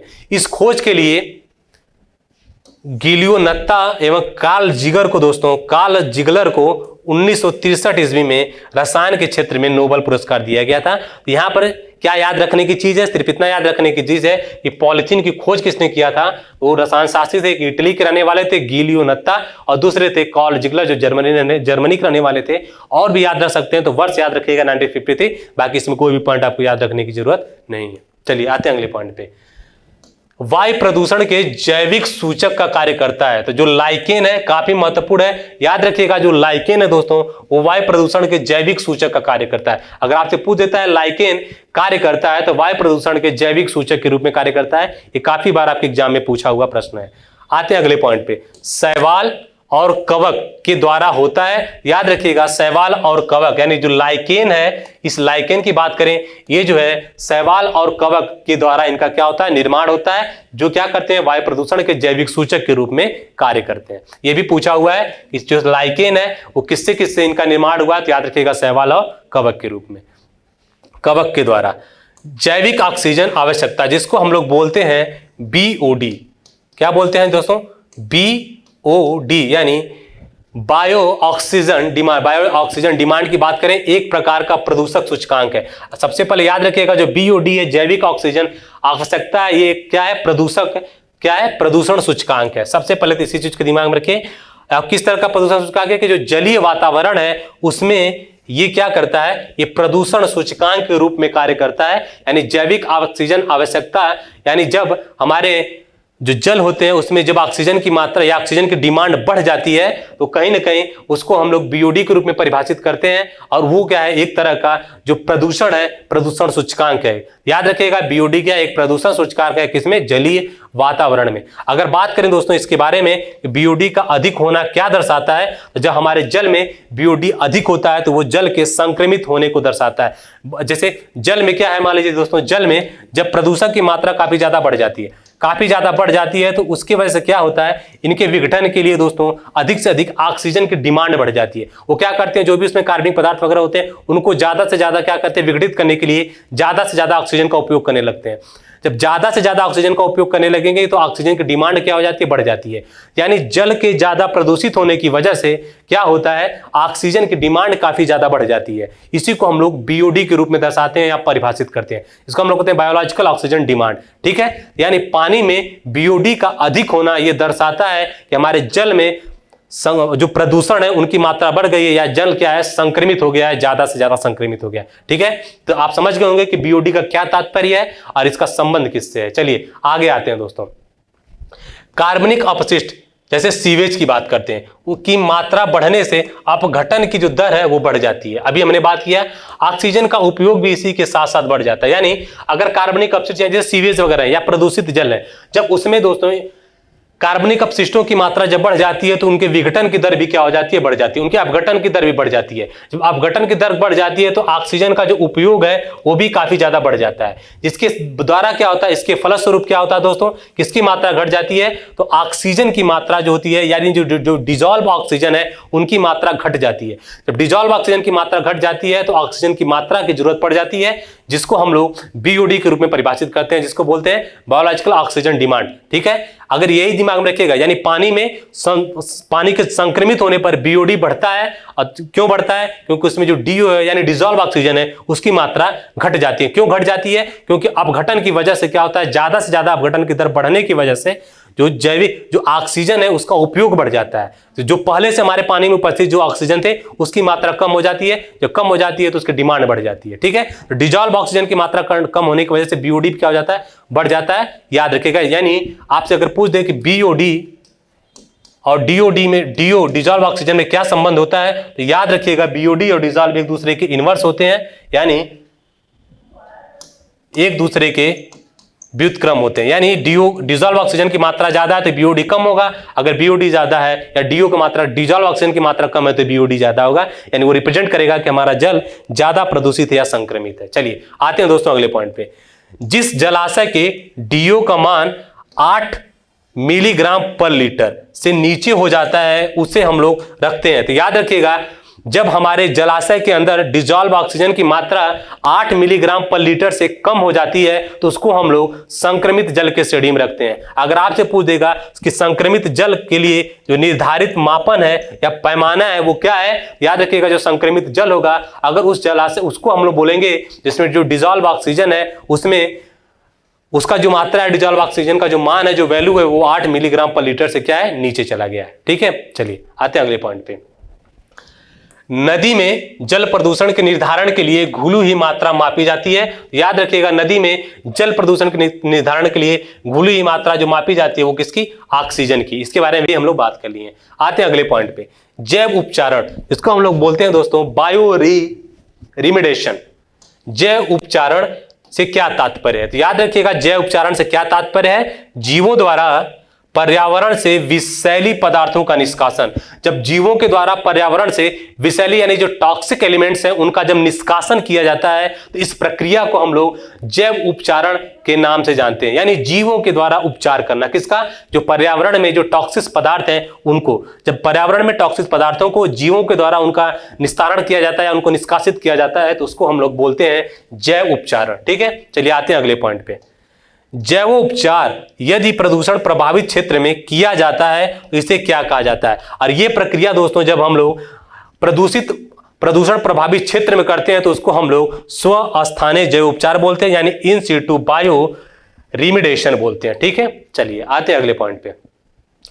और यही प्रक्रिया दोस्तों जब यदि प्रदूषक पदार्थों को किसी अन्य जगह पर ले जाकर इस तकनीक का प्रयोग किया जाता है किसके, जैव उपचारक का, तो उसको हम लोग बाह्य स्थानीय जैव उपचारक बोलते हैं, यानी एक्स सिटू बायो रिमेडिएशन कहते हैं। यानी मान लीजिए कोई प्रदूषक है, वहीं पर प्रदूषक को अगर जहां पर है वहीं पर उसका उपचार किया जाता है तो उसको हम लोग क्या बोलते हैं, स्वस्थानीय जैव उपचार बोलते हैं। या फिर उसको उठा करके जो प्रदूषित जगह है उसको उठा करके अगर कहीं दूसरे जगह उसमें हम लोग जो भी विषैले टॉक्सिक एलिमेंट है उनको हटाने का प्रयास करते हैं, उनको जैव उपचार करते हैं, तो उसको हम लोग बोलते हैं बाह्य स्थानीय जैव उपचार या bio Situ ex situ bio remediation. चलिए आते हैं अगले पॉइंट पे। प्रदूषकों को जड़ों व पत्तियों में संग्रहित कर जैवोपचार की प्रक्रिया या जैवोपचार की क्रिया करना क्या कहलाता है? याद रखिएगा, प्रदूषकों को जड़ों एवं पत्तियों में संग्रहित कर जैवोपचार की क्रिया करना क्या कहलाता है? तो उसको हम लोग बोलते हैं फाइटो निष्कर्षण। अगर आपसे पूछ देता है फाइटो निष्कर्षण का क्या तात्पर्य है, याद रखिएगा, प्रदूषकों को जड़ एवं पत्तियों में संग्रहित कर जैवोपचार की क्रिया करना, यानी पत्तियों में जड़ों को संग्रहित कर जैवोपचार की क्रिया करने का तात्पर्य क्या है? फाइटो निष्कर्षण से है। ठीक है, चलिए आते हैं अगले पॉइंट पे। आर्सेनिक के द्वारा जल प्रदूषण सर्वाधिक है। तो याद रखिएगा, यही आपके एग्जाम में पूछा हुआ था पीसीएस में, इस बार 2022 के प्रीलिम्स से पूछा हुआ था, इसके पहले हम लोग बात कर रहे थे। याद रखिएगा, आर्सेनिक के द्वारा जल प्रदूषण सर्वाधिक है। तो याद रखिएगा, पश्चिम बंगाल में है। कहां पर दोस्तों? पश्चिम बंगाल में, जो पहले ये पूर्वी पाकिस्तान के नाम से जाना जाता था, लेकिन वर्तमान समय में इसको एक अलग देश के रूप में मान्यता मिल गई है, अलग दूसरे देश के रूप में इसकी स्थापना हुई है। Sorry, Paschim Bangal, I am so sorry, हम लोग बांग्लादेश के बारे में बात करने लगे, ये बात करें यहाँ पे पश्चिम बंगाल की। ठीक है, वो दूसरी चीज है। ठीक है, आर्सेनिक के द्वारा जल प्रदूषण सर्वाधिक अधिक है। तो याद रखिएगा, ये पश्चिम बंगाल है। कौन है दोस्तों? पश्चिम बंगाल है। और जो 2022 के पीसीएस में पूछा हुआ था, आई थिंक उसमें बांग्लादेश आपको करेक्ट कर लीजिएगा, मेरे दिमाग से थोड़ा सा उतर गया है, गर्मी का ये ज्यादा प्रभाव है, मेरा भी दिमाग इधर उधर घबराने लग रहा है। याद रखिएगा, यहाँ पे मैं पश्चिम बंगाल की नहीं, जो मैं भी बात कर रहा था पूर्वी बंगाल की, तो वो बांग्लादेश के बारे में बात कर रहे थे हम लोग। ठीक है, वो अलग चीज है, यहाँ पर उसका कोई मतलब नहीं था बताने का, लेकिन मैं उसको बता दिया है। याद रखिएगा, जो पीसीएस में आई थिंक वो बांग्लादेश के बारे में पूछा हुआ था, इसको भी आप लोग 2022 वाला पेपर एक बार देख लीजिएगा, समझ में आ जाएगा। यहाँ पे याद रखने वाली जो पॉइंट, इसको याद रखिएगा, आर्सेनिक के द्वारा जल प्रदूषण सर्वाधिक है। याद रखिएगा, आर्सेनिक के द्वारा सर्वाधिक जल प्रदूषण भारत में पश्चिम बंगाल राज्य में हमको देखने को मिलता है। इतना ज्यादा गर्मी हो रहा है दोस्तों ना, जैसे लग रहा है कि दिमाग एकदम काम करना बंद कर दिया। ठीक है, बहुत ज्यादा गर्मी की वजह से, तो वो प्रभाव आप लोगों को भी देखने को मिल रहा है। चलिए आते हैं अगले पॉइंट पे। भारत के गंगा ब्रह्मपुत्र के मैदानी इलाकों तथा बांग्लादेश के पद्य मेघना के मैदानी इलाकों में भूमिगत जल अत्यधिक प्रदूषित है। तो इस वाले रीजन में गंगा ब्रह्मपुत्र मैदान और जो बांग्लादेश में से जो पद्मा मेघना का जो मैदान है दोस्तों, इस वाले रीजन में आर्सेनिक का प्रदूषण हमको काफी ज्यादा देखने को मिलता है। तो ये भी एग्जाम के दृष्टिकोण से आप लोग दिमाग में रखिएगा। चलिए आते हैं अगले पॉइंट पे। भारत के 7 राज्यों, कौन कौन से? पश्चिम बंगाल, झारखंड, बिहार, उत्तर प्रदेश, असम, मणिपुर, छत्तीसगढ़ कि राजनांदगांव में भूमिगत जल अत्यधिक प्रभावित है। याद रखिएगा, ये जो 7 राज्य है जिनके बारे में हमने अभी बात किया, ये सब जो है आर्सेनिक प्रदूषण से काफी ज्यादा प्रभावित राज्यों की श्रेणी में आते हैं। चलिए बात करें दोस्तों चेरनोबिल दुर्घटना की। याद रखिएगा, ये चेरनोबिल दुर्घटना है, ये हमको नाभिकीय दुर्घटना से संबंधित है। अगर आपसे पूछ दे कि चेरनोबिल दुर्घटना किससे संबंधित है, ये नाभिकीय दुर्घटना से संबंधित है। ठीक है, अगर चेरनोबिल दुर्घटना की बात करें, याद रखिएगा दोस्तों, जो सोवियत रूस है, चेरनोबिल स्थित सोवियत रूस में जो चेरनोबिल स्थित जो परमाणु केंद्र है, वहीं पर दोस्तों हमको ये नाभिकीय दुर्घटना या चेरनोबिल दुर्घटना देखने को मिला था। कब देखने को मिला था? तो 26 अप्रैल 1986 ईस्वी को हमको ये घटना देखने को मिला था। कहां पे? सोवियत रूस में स्थित जो चेरनोबिल स्थित परमाणु केंद्र है वहां पे। चलिए आते हैं अगले पॉइंट पे। पेयजल में कैडमियम की अधिकता से होता है। तो जो हमारे पीने वाले जल में जब कैडमियम की मात्रा दोस्तों बढ़ जाती है, इसकी वजह से इटाई नामक रोग होता है। आपसे पूछ देगा इटाई नामक रोग जो है किसकी वजह से होता है? तो जल में कैडमियम की मात्रा बढ़ने की वजह से या उसकी अधिकता की वजह से होता है। चलिए आते हैं अगले पॉइंट पे। वर्ष 1987 से इस अधिनियम में ध्वनि प्रदूषण को भी शामिल कर लिया गया है। याद रखिएगा, वायु प्रदूषण एवं नियंत्रण अधिनियम 1981 के तहत वायु प्रदूषण एवं नियंत्रण अधिनियम जो 1981, उसके तहत वर्ष 1987 से इसी अधिनियम में दोस्तों वायु ध्वनि प्रदूषण को भी शामिल किया गया। अगर आपसे पूछ देता है किस अधिनियम के तहत ध्वनि प्रदूषण को शामिल किया गया है, याद रखिएगा वायु प्रदूषण एवं नियंत्रण अधिनियम 1981 के तहत 1987 में इसको शामिल किया गया था। चलिए आते हैं अगले पॉइंट पे। अपने प्रदूषकों के कारण जैविक मरुस्थल कहलाता है। याद रखिएगा, अपने प्रदूषकों के कारण जैविक मरुस्थल जो दामोदर नदी है दोस्तों, ये दामोदर नदी अपने प्रदूषकों के कारण जैविक मरुस्थल के रूप में जाना जाता है। अगर आपसे एग्जाम में पूछ देता है कि अपने प्रदूषकों के कारण जैविक मरुस्थल किसे कहा जाता है, याद रखिएगा बोलते हैं हम लोग दामोदर नदी को। ठीक है, चलिए आते हैं अगले पॉइंट पे। सरसों के बीज के अपमिश्रक के रूप में सामान्यतः निम्नलिखित में से किसे प्रयोग में लाया जाता है? तो याद रखिएगा, हम लोग आर्जीमोना के बीज का प्रयोग करते हैं। किसका? आर्जीमोना के बीज का। चलिए आते हैं अगले पॉइंट पे। बात कर रहे थे दोस्तों आर्जीमोन के बारे में। जो आर्जीमोन है, ये आर्जीमोन मैक्सिकान, ये मैक्सिको में पाई जाने वाली, मैक्सिको जो नॉर्थ अमेरिका देश है, उसी नॉर्थ अमेरिका देश में दोस्तों ये दक्षिण में स्थित एक देश है जिसका राजधानी है मैक्सिको सिटी। उसी की बात कर रहे हैं कि आर्जिमोना मैक्सिकॉन मैक्सिको में पाए जाने वाला पोस्ते की एक प्रजाति है। किसकी? पोस्ते की एक प्रजाति है। यानी आर्जिमोना मैक्सिकाना का किस प्रकार की प्रजाति है? पोस्ते की एक प्रजाति है। कहां पर पाई जाती है दोस्तों? ये मैक्सिको में पाई जाती है। ये सरसों के तेल में इसकी मिलावट की जाती है जिसकी वजह से महामारी फैल सकती है। याद रखिएगा कौन सी महामारी फैल सकती है? ड्रॉपसी महामारी फैल सकती है। तो पहले याद रखिएगा ड्रॉपसी महामारी का संबंध किससे है? सरसों के तेल में जो मिलावट किया जाता है उससे संबंधित है। किसका मिलावट? आर्जिमोना मैक्सिकाना का, जो कहां पर पाया जाता है? मैक्सिको में पाया जाता है। और किसकी प्रजाति है ये? पोस्ते की एक प्रजाति है। चलिए आते हैं अगले पॉइंट पे। एशियाई भूरा बादल, एशियाई भूरा बादल जिसे कहते हैं एशियन ब्राउन क्लाउड 2002 अधिकांशतः फैला था। तो याद रखिएगा जो एशियाई भूरा बादल है, एशियन ब्राउन क्लाउड है, 2002 में यह अधिकांशतः फैला था। कहां पे? जो दक्षिण एशियाई देश है, जो दक्षिण एशिया में यानी साउथ जो एशियन रीजन है वहां पर हमको ये देखने को मिला था 2002 में। क्या?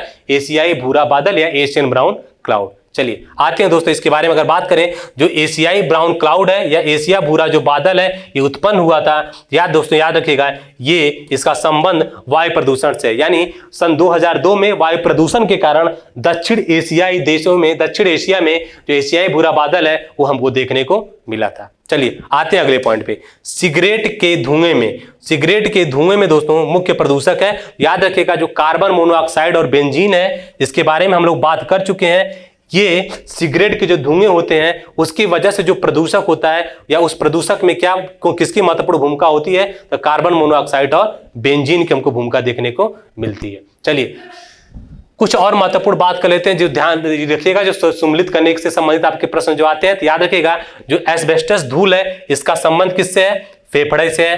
जो शीशा है दोस्तों इसका संबंध किससे है? ये जो प्रदूषक है वायु प्रदूषक है, यानी एस्बेस्टस वायु प्रदूषक का संबंध फेफड़ा से है।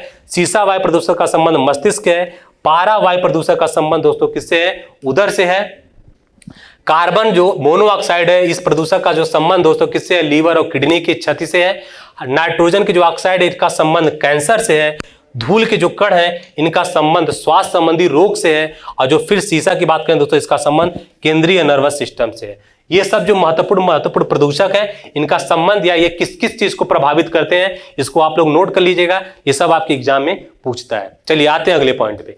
भारत में इस्पात उद्योग के द्वारा मुक्त किए जाने वाले महत्वपूर्ण प्रदूषकों में चारों ही शामिल होते हैं। तो याद रखिएगा भारत में इस्पात उद्योग के द्वारा जो मुक्त किए जाने वाले जो प्रदूषक हैं कौन कौन से हैं? तो कार्बन मोनोऑक्साइड, सल्फर के ऑक्साइड, नाइट्रोजन के ऑक्साइड और कार्बन डाइऑक्साइड। ये सब जो महत्वपूर्ण जो प्रदूषक है ये हमको इस्पात उद्योग के द्वारा मुक्त किए जाते हैं, उनके द्वारा ये उत्पन्न किए जाते हैं। ठीक है, और बात करते हैं अम्ल वर्षा कहा जाता है। तो याद रखिएगा जो अम्ल वर्षा को हम लोग झील कातिल या लेक किलर के नाम से भी जानते हैं। क्यों बोलते हैं? क्योंकि इसकी वजह से क्या होता है जो लेक वगैरह होते हैं उसके अंदर अम्लीयता बढ़ जाती है जिसकी वजह से उसके अंदर रहने वाले जो भी जीव जंतु वगैरह होते हैं उनकी मृत्यु हो जाती है या उनके विकास करने के लिए प्रतिकूल स्थिति उत्पन्न हो जाती है। इसी की वजह से दोस्तों हम लोग अम्ल वर्षा को झील कातिल या लेक किलर के नाम से जानते हैं। चलिए आते हैं अगले पॉइंट पे।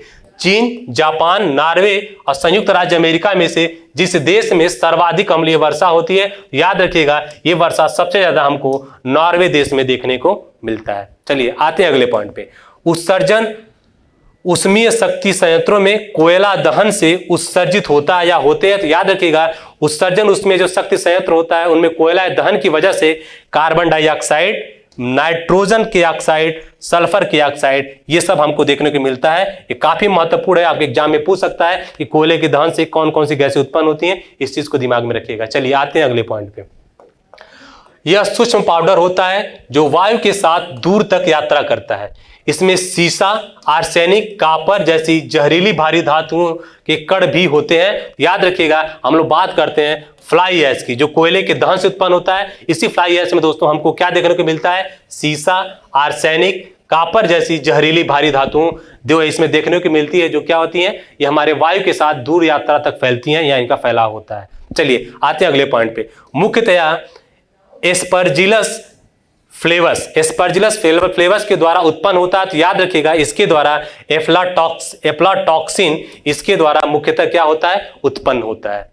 अगर बात करें इसके बारे में दोस्तों, एफ्लाटॉक्सिन के बारे में, यह एक कैंसर जनक पदार्थ है और ये क्या करता है, जो उत्पन्न करता है, तो किसको उत्पन्न करता है, ये यकृत कैंसर से संबंधित है। ये दोनों पॉइंट काफी महत्वपूर्ण है, याद रखिएगा। पहला बात कि जो एस्पार्जिलस फ्लेवस है, इसके द्वारा क्या उत्पन्न होता है, तो याद रखिएगा एफ्लाटॉक्सिन उत्पन्न होता है। और एफ्लाटॉक्सिन क्या है, ये एक प्रकार का कैंसर जनक पदार्थ है, जिसकी वजह से क्या उत्पन्न होता है, यकृत कैंसर हमको देखने को मिलता है। चलिए आते हैं अगले पॉइंट पे। कारखानों की चिमनियों से निष्कृत धुएं तथा कालिक के साथ मिश्रित कड़कीय पदार्थों को अलग करने के लिए प्रयोग किए जाने वाला विशिष्ट फिल्टर है, या विशिष्ट फिल्टर, उसको हम लोग क्या बोलते हैं, उसको हम लोग बैग फिल्टर के नाम से जानते हैं। ठीक है, चलिए अगले पॉइंट पे आते हैं। यह तेलीय पंख तथा बिखरे हुए तेल के उपचार हेतु पारिस्थितिकी के अनुकूल विकसित प्रौद्योगिकी है, जिसको हम लोग बोलते हैं आयल जैपर। क्या बोलते हैं दोस्तों, हम लोग आयल जैपर बोलते हैं। किसको, जो तेलीय पंख तथा बिखरे हुए तेल के उपचार हेतु पारिस्थितिकी के अनुकूल विकसित जो टेक्नोलॉजी है, उसको हम लोग आयल जैपर के नाम से जानते हैं। बात करें अगले पॉइंट की, जैव शौचालय प्रणाली। जैव शौचालय प्रणाली में पाई जाने या पानी के टैंक को जैव शौचालय प्रणाली में पानी को टैंक में जमा कर उसे क्लोरीन, किसकी दोस्तों, क्लोरीन की मदद से साफ कर दिया जाता है, जबकि गैस हो जाती है, क्या हो जाती है, वाष्पीकृत हो जाती है। यानी क्लोरीन का प्रयोग क्या किया जाता है, जैव शौचालय प्रणाली में पानी के टैंक में जमा कर क्लोरीन की मदद से क्या किया जाता है, साफ किया जाता है। और जो गैस होती है उसके अंदर वो क्या हो जाती है, वाष्पीकृत हो जाती है, वेपराइज हो जाती है। ठीक है, अगले पॉइंट की बात करें तो भारत के कुल भागों में पीने के जल में प्रदूषक के रूप में पाया जाता है। तो याद रखिएगा, भारत में जो पेयजल है उनके उसमें की बात करें तो आर्सेनिक, फ्लोराइड और यूरेनियम, इसकी मात्रा हमको काफी ज्यादा देखने को मिलती है। किसमें, भारत के कुछ भागों में जो पीने के जल है उसमें इन प्रदूषकों की उपस्थिति हमको देखने को मिलती है। याद रखिएगा दोस्तों, जो नौकनिन संरक्षण उत्पन्न होता है, याद रखिएगा जो नौकनिन संरक्षण है ये फ्लोराइड के प्रदूषण के द्वारा उत्पन्न होता है। इसका संबंध किससे है, फ्लोराइड के प्रदूषण की वजह से है। चलिए आते हैं अगले पॉइंट पे। पैरों के मुड़ने का कारण होता है, उसको हम लोग नौकनिन संरक्षण बोलते हैं। यानी फ्लोराइड की प्रदूषण की वजह से जो नौकनिन संरक्षण देखने को मिलता है, उसकी वजह से क्या होता है, पैरों के मुड़ने का कारण होता है। ठीक है, याद रखिएगा ये क्या होता है, उच्च फ्लोराइड संग्रहण के कारण होता है, जिसके बारे में हम लोग बात कर ली है। आते हैं अगले पॉइंट पे। वाहनों से निकलने वाले प्रदूषकों को नियंत्रित करने के लिए चरणबद्ध रूप से यूरो मानकों को भारत में क्रियान्वित करने की संस्तुति की गई थी। तो याद रखिएगा, जो मालसेलकर समिति, ये मालसेलकर समिति क्या है कि वाहनों से निकलने वाले जो प्रदूषक है उनको चरणबद्ध तरीके से नियंत्रित करने के लिए यूरो मानक एक तैयार किया गया था भारत में। उसका संबंध जो समिति संबंधित है उसका नाम है मालसेलकर समिति। अगर आते हैं दोस्तों अगले पॉइंट की बात करें, स्वच्छ परिवहन पर अंतर्राष्ट्रीय जो परिषद है, the international council on clean transportation यानी ICCT ने भारत को इस बात की छूट दी है कि वह वर्ष 2020 में यूरो 5 के बदले अपना सकता है। किसको अपना सकता है, तो याद रखिएगा वो सीधे यूरो 6 को अपना सकता है। ये परिवहन जो हम लोग यूज करते हैं, ट्रांसपोर्टेशन यूज करते हैं, प्रदूषण को ध्यान में रखते हुए किस तरह से हमारे इन्वायरमेंट को प्रभावित करते हैं उनको कैटेगराइज किया गया है। उनका जो इंजन वगैरह है वो किस तरह से दहन करता है ईंधन को, उसकी वजह से हमारे पर्यावरण को क्या नुकसान होता है, उसी हिसाब से इसको कैटेगराइज किया गया है। और उसी में भारत सरकार को इसमें बात की गई है कि आप 2020 में यूरो 5 के बदले आप सीधे क्या करिए, यूरो 6 पर आधारित जो वाहन है उनका उपयोग करिए। ठीक है, चलिए आते हैं अगले पॉइंट पे। जो BS4 है, BS4 की बात करें दोस्तों, ये मानक भारत में लागू कब किया गया था, तो याद रखिएगा 1 अप्रैल 2017 को इसको लागू किया गया था। किसको, BS4 मानक को। अब बात करें BS4 मानक की दोस्तों, तो ये BS4 मानक भारत में लागू होने के लिए निर्धारित है। ये कब निर्धारित है दोस्तों, BS4 मानक जो भारत में लागू हुआ था 1 अप्रैल 2017 को, और जो BS6 मानक है इसको कब लागू करने की बात की गई थी, 1 अप्रैल 2020 ये हमारे देश में क्या है, लागू है। कौन, BS6 मानक, याद रखिएगा। चलिए आते हैं अगले पॉइंट पे। यूरो सेकंड मानक को पूरा करने के लिए अति अल्प सल्फर डीजल में सल्फर की मात्रा होनी चाहिए। तो याद रखिएगा जो यूरो सेकंड मानक है उसको पूरा करने के लिए अति सल्फर डीजल में सल्फर की जो मात्रा 0.05% या इससे कम होना चाहिए, इससे ज्यादा नहीं होना चाहिए। ठीक है, अगर अगले पॉइंट की बात करें, यूरो नॉर्मर्स स्वचालित वाहनों में एक गैस उत्सर्जन की मात्रा की सीमा निश्चित करते हैं। ये गैस है, याद रखिएगा वो है कार्बन मोनोऑक्साइड। ये क्या है, यूरोनॉमर्स जो है वह स्वचालित वाहनों में गैस उत्सर्जन की मात्रा की सीमा को निश्चित करते हैं। उस गैस का क्या नाम है, उस गैस का नाम है कार्बन मोनोऑक्साइड। अगला पॉइंट की बात करें, अगले पॉइंट की, तो वाहनों में उत्सर्जित कार्बन मोनोऑक्साइड को कार्बन डाइऑक्साइड में परिवर्तित करने वाली उत्प्रेरक परिवर्तन की सिरेमिक डिस्क स्तरित होती है। तो याद रखिएगा वो कौन है, वो है पैलेडियम से। किससे दोस्तों, पैलेडियम से। ठीक है, चलिए आते हैं अगले पॉइंट पे। कृषि मृदाएं पर्यावरण में निर्मुक्त करती हैं, यानी जो कृषि मृदाएं होती हैं वो पर्यावरण में किसको निर्मुक्त करती हैं, याद रखिएगा जो नाइट्रोजन के ऑक्साइड है इसको क्या करती है, निर्मुक्त करती है, उत्पन्न करती है कौन, जो कृषि मृदाएं होती हैं।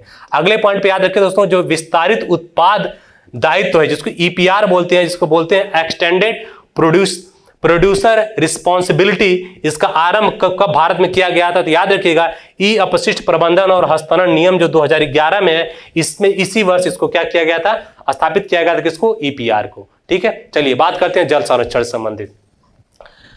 याद रखिएगा जल प्रदूषण निवारण तथा नियंत्रण अधिनियम कब लागू हुआ था, तो याद रखिएगा जल प्रदूषण निवारण और नियंत्रण अधिनियम वर्ष 1974 ईस्वी में लागू किया गया था, इसको भी याद रखिएगा। ठीक है, विश्व जल संरक्षण दिवस कब मनाया जाता है, तो याद रखिएगा 22 मार्च को हर साल विश्व संरक्षण दिवस मनाया जाता है। 2022 की क्या थीम थी, आप कमेंट बॉक्स में जरूर इसके बारे में बताइएगा। सॉरी, इसके विषय तो यहीं पे लिखा हुआ है, आप 2021 का बताइए। ठीक है, चलिए जो 2022 की इसकी थीम थी, इसकी थीम थी भूजल अदृश्य को दृश्यमान बनाना। क्या, भूजल अदृश्य को दृश्यमान बनाना।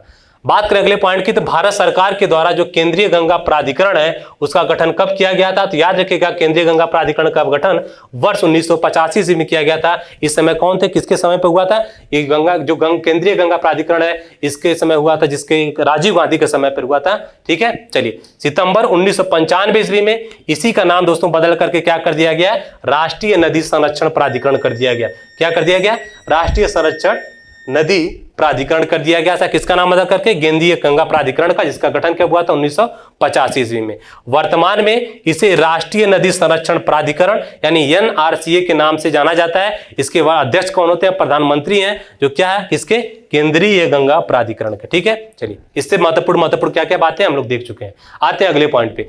नदी तल में बहुत अधिक बालू खनन संभावित परिणाम हो सकता है। नदी तल में जब हम लोग अधिक से अधिक बालू का खनन करते हैं तो क्या क्या हो सकता है, तो भौम जल प्रदूषण तथा भौम जल स्तर का नीचे चला जाना, ये जैसी समस्याएं हमको देखने को मिलती हैं या मिल सकती हैं। चलिए आते हैं अगले पॉइंट पे।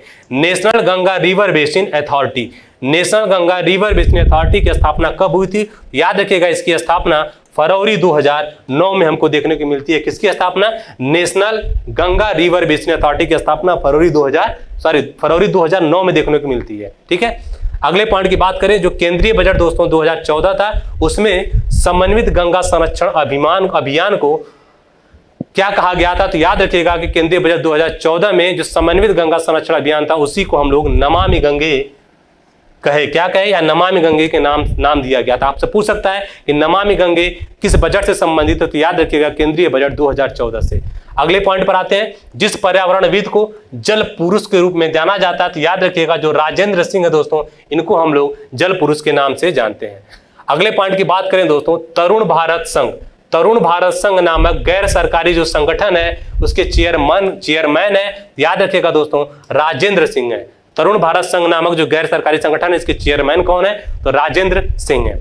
अगले पॉइंट पे आए दोस्तों, तो पीने के पानी को शुद्ध करने के लिए प्रयोग में किसे लाया जाता है, याद रखिएगा पीने वाले पानी को शुद्ध करने के लिए हम लोग किस गैस का प्रयोग करते हैं, तो क्लोरीन गैस का प्रयोग करते हैं। आते हैं अगले पॉइंट पे। मरुस्थल क्षेत्र में जलहास को रोकने के लिए पर्ण रूपांतरण होता है, तो याद रखिएगा कठोर एवं मोमी पर्ण, लघु पर्ण अथवा पर्णहीनता पर्ण की जगह कांटों में, इन सब का प्रयोग हम लोग करते हैं मरुस्थल क्षेत्र में जलहास को रोकने के लिए। ठीक है, चलिए आते हैं अगले पॉइंट पे। रेगिस्तान में पाए जाने वाले पौधों की पत्तियां जल हानि को रोकने के लिए प्रायः बदल जाती हैं, तो याद रखिएगा कांटों में बदल जाती हैं। क्यों बदल जाती हैं, कांटों में बदलने की वजह से क्या होता है कि पत्तियां छोटी छोटी होती हैं और कांटे क्या होते हैं, पतले पतले छोटे छोटे होते हैं, जिनकी वजह से क्या होता है, पत्तियों के माध्यम जो पानी होता है उनके माध्यम से जो वेपराइजेशन होता है, वाष्पीकरण की प्रक्रिया होती है, वो कम हो जाती है। इसकी वजह से जो भी पानी वगैरह होता है वो संरक्षित होता है। तो मरुस्थल में यही वजह है कि जो पेड़ पौधों का जो विकास होता है उनके अंदर पानियों का हानि न हो, इसलिए उनका विकास जो होता है कांटों में हमको देखने को मिलता है। आते हैं दोस्तों अगले पे। गंगा नदी डॉल्फिन की समष्टि में हास के लिए शिकार चोरी के अलावा और क्या क्या संभव है, याद रखिएगा गंगा नदी जो डॉल्फिन में हमको नदियों पर बांध, बैराजों या बैराजों का निर्माण, संयोग से मछली पकड़ने के लिए जालों में फंस जाना, नदियों के आसपास के फसल खेतों में संश्लिष्ट उर्वरकों और अन्य कृषि रसायनों का इस्तेमाल, ये सब गंगा नदी डॉल्फिन जैसे की समष्टि में हास के कारणों में से महत्वपूर्ण कारण है। ठीक है, चलिए आते हैं अगले पॉइंट पे। आईयूसीएन ने इन्हें रेड लिस्ट सूची में संकटग्रस्त यानी इंडेंजर्ड वर्ग में रखा है। तो किसको, जो गैंगटिक जो डॉल्फिन है, इनको आईयूसीएन ने इंडेंजर्ड वर्ग में क्या किया, इनको कैटेगराइज किया या रखा हुआ है। ठीक है, चलिए आते हैं अगले पॉइंट पे। भारत एवं एशिया का प्रथम डॉल्फिन शोध केंद्र कहां पर है? याद रखिएगा, भारत में एशिया का जो प्रथम डॉल्फिन शोध केंद्र, इसकी स्थापना की गई है दोस्तों, कहां की गई है? पटना में, गंगा नदी के तट पर। कहां पर? पटना में, गंगा नदी के तट पर, जो बिहार की राजधानी है।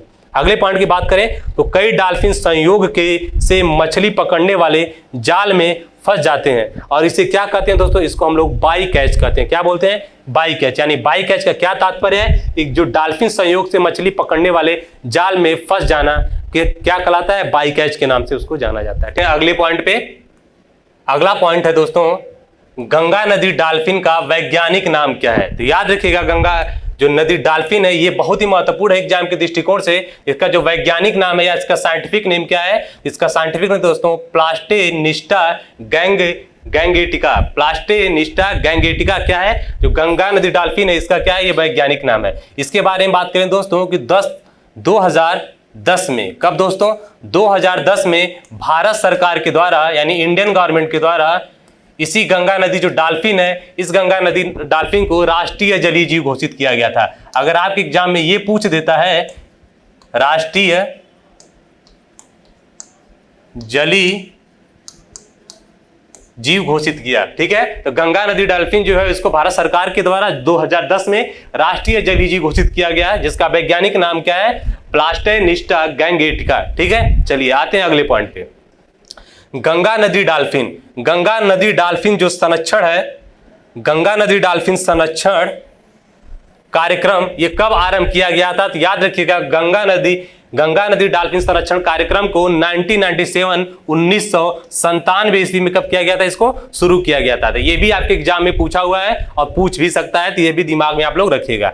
अगले पॉइंट पर आते हैं दोस्तों, जल शुद्धिकरण प्रणालियों में से जो पैरावैगनी यानी अल्ट्रावायलेट यानी यूवी रेज है या यूवी विकिरण है, इसकी भूमिका क्या होती है? तो जल शुद्धिकरण प्रणालियों में जो अल्ट्रावायलेट है दोस्तों, या अल्ट्रावायलेट जो विकिरण है, ये जल में उपस्थित जो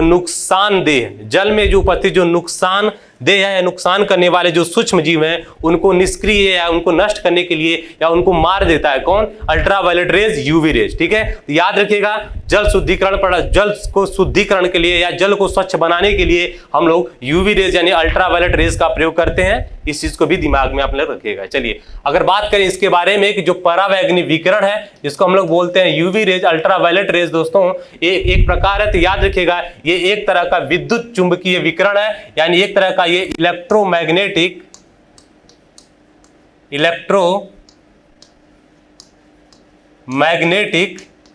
रेडिएशन,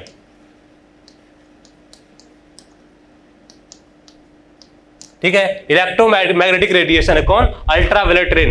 इलेक्ट्रोमैग्नेटिक रेडिएशन के बारे में हम लोग साइंस में पढ़ेंगे, लेकिन थोड़ा सा इसके बारे में समझ लीजिएगा कि जितने भी वेव हैं, जितने भी तरंगे हैं, उनको उनके वेवलेंथ या उनके फ्रीक्वेंसी के आधार पर एक सीक्वेंस में अरेंज करना। जब किसी चीज को सीक्वेंस की बात करते हैं तो सीक्वेंस का तात्पर्य होता है उनको या तो उनके किसी एक विशेषता के घटते क्रम में या बढ़ते हुए क्रम में या इंक्रीजिंग या डिक्रीजिंग ऑर्डर में अरेंज कर देना ही सीक्वेंस कहलाता है। तो वैसे ही दोस्तों हम लोग वेवलेंथ यानी तरंग दैर्ध्य के आधार पर या उनके बढ़ते या घटते क्रम के आधार पर या उनके फ्रीक्वेंसी के घटते या बढ़ते क्रम के आधार पर जब हम लोग रेडिएशन यानी विकिरण को अरेंज करके लिख देते हैं, एक सीक्वेंस में लिखते हैं, तो उसको हम लोग क्या बोलते हैं? विद्युत चुंबकीय विकिरण का सीक्वेंस है। ये किसका? विद्युत चुंबकीय विकिरण का सीक्वेंस है। उसी में दोस्तों हम लोग बात करते हैं परावैगनी विकिरण की यानी अल्ट्रावायलेट रेज की। सबसे पहले हम लोग gamma rays, X rays, UV rays, visible rays, microwave, उसके बाद दोस्तों क्या नाम है इंफ्रारेड, माइक्रोवेव, उसके बाद रेडियो वेव, इस तरह से इसको अरेंज करते हैं। ठीक है, चलिए कभी जब साइंस वाली जब भी क्लास चलेगी उसमें इसके बारे में डिटेल से चर्चा किया जाएगा।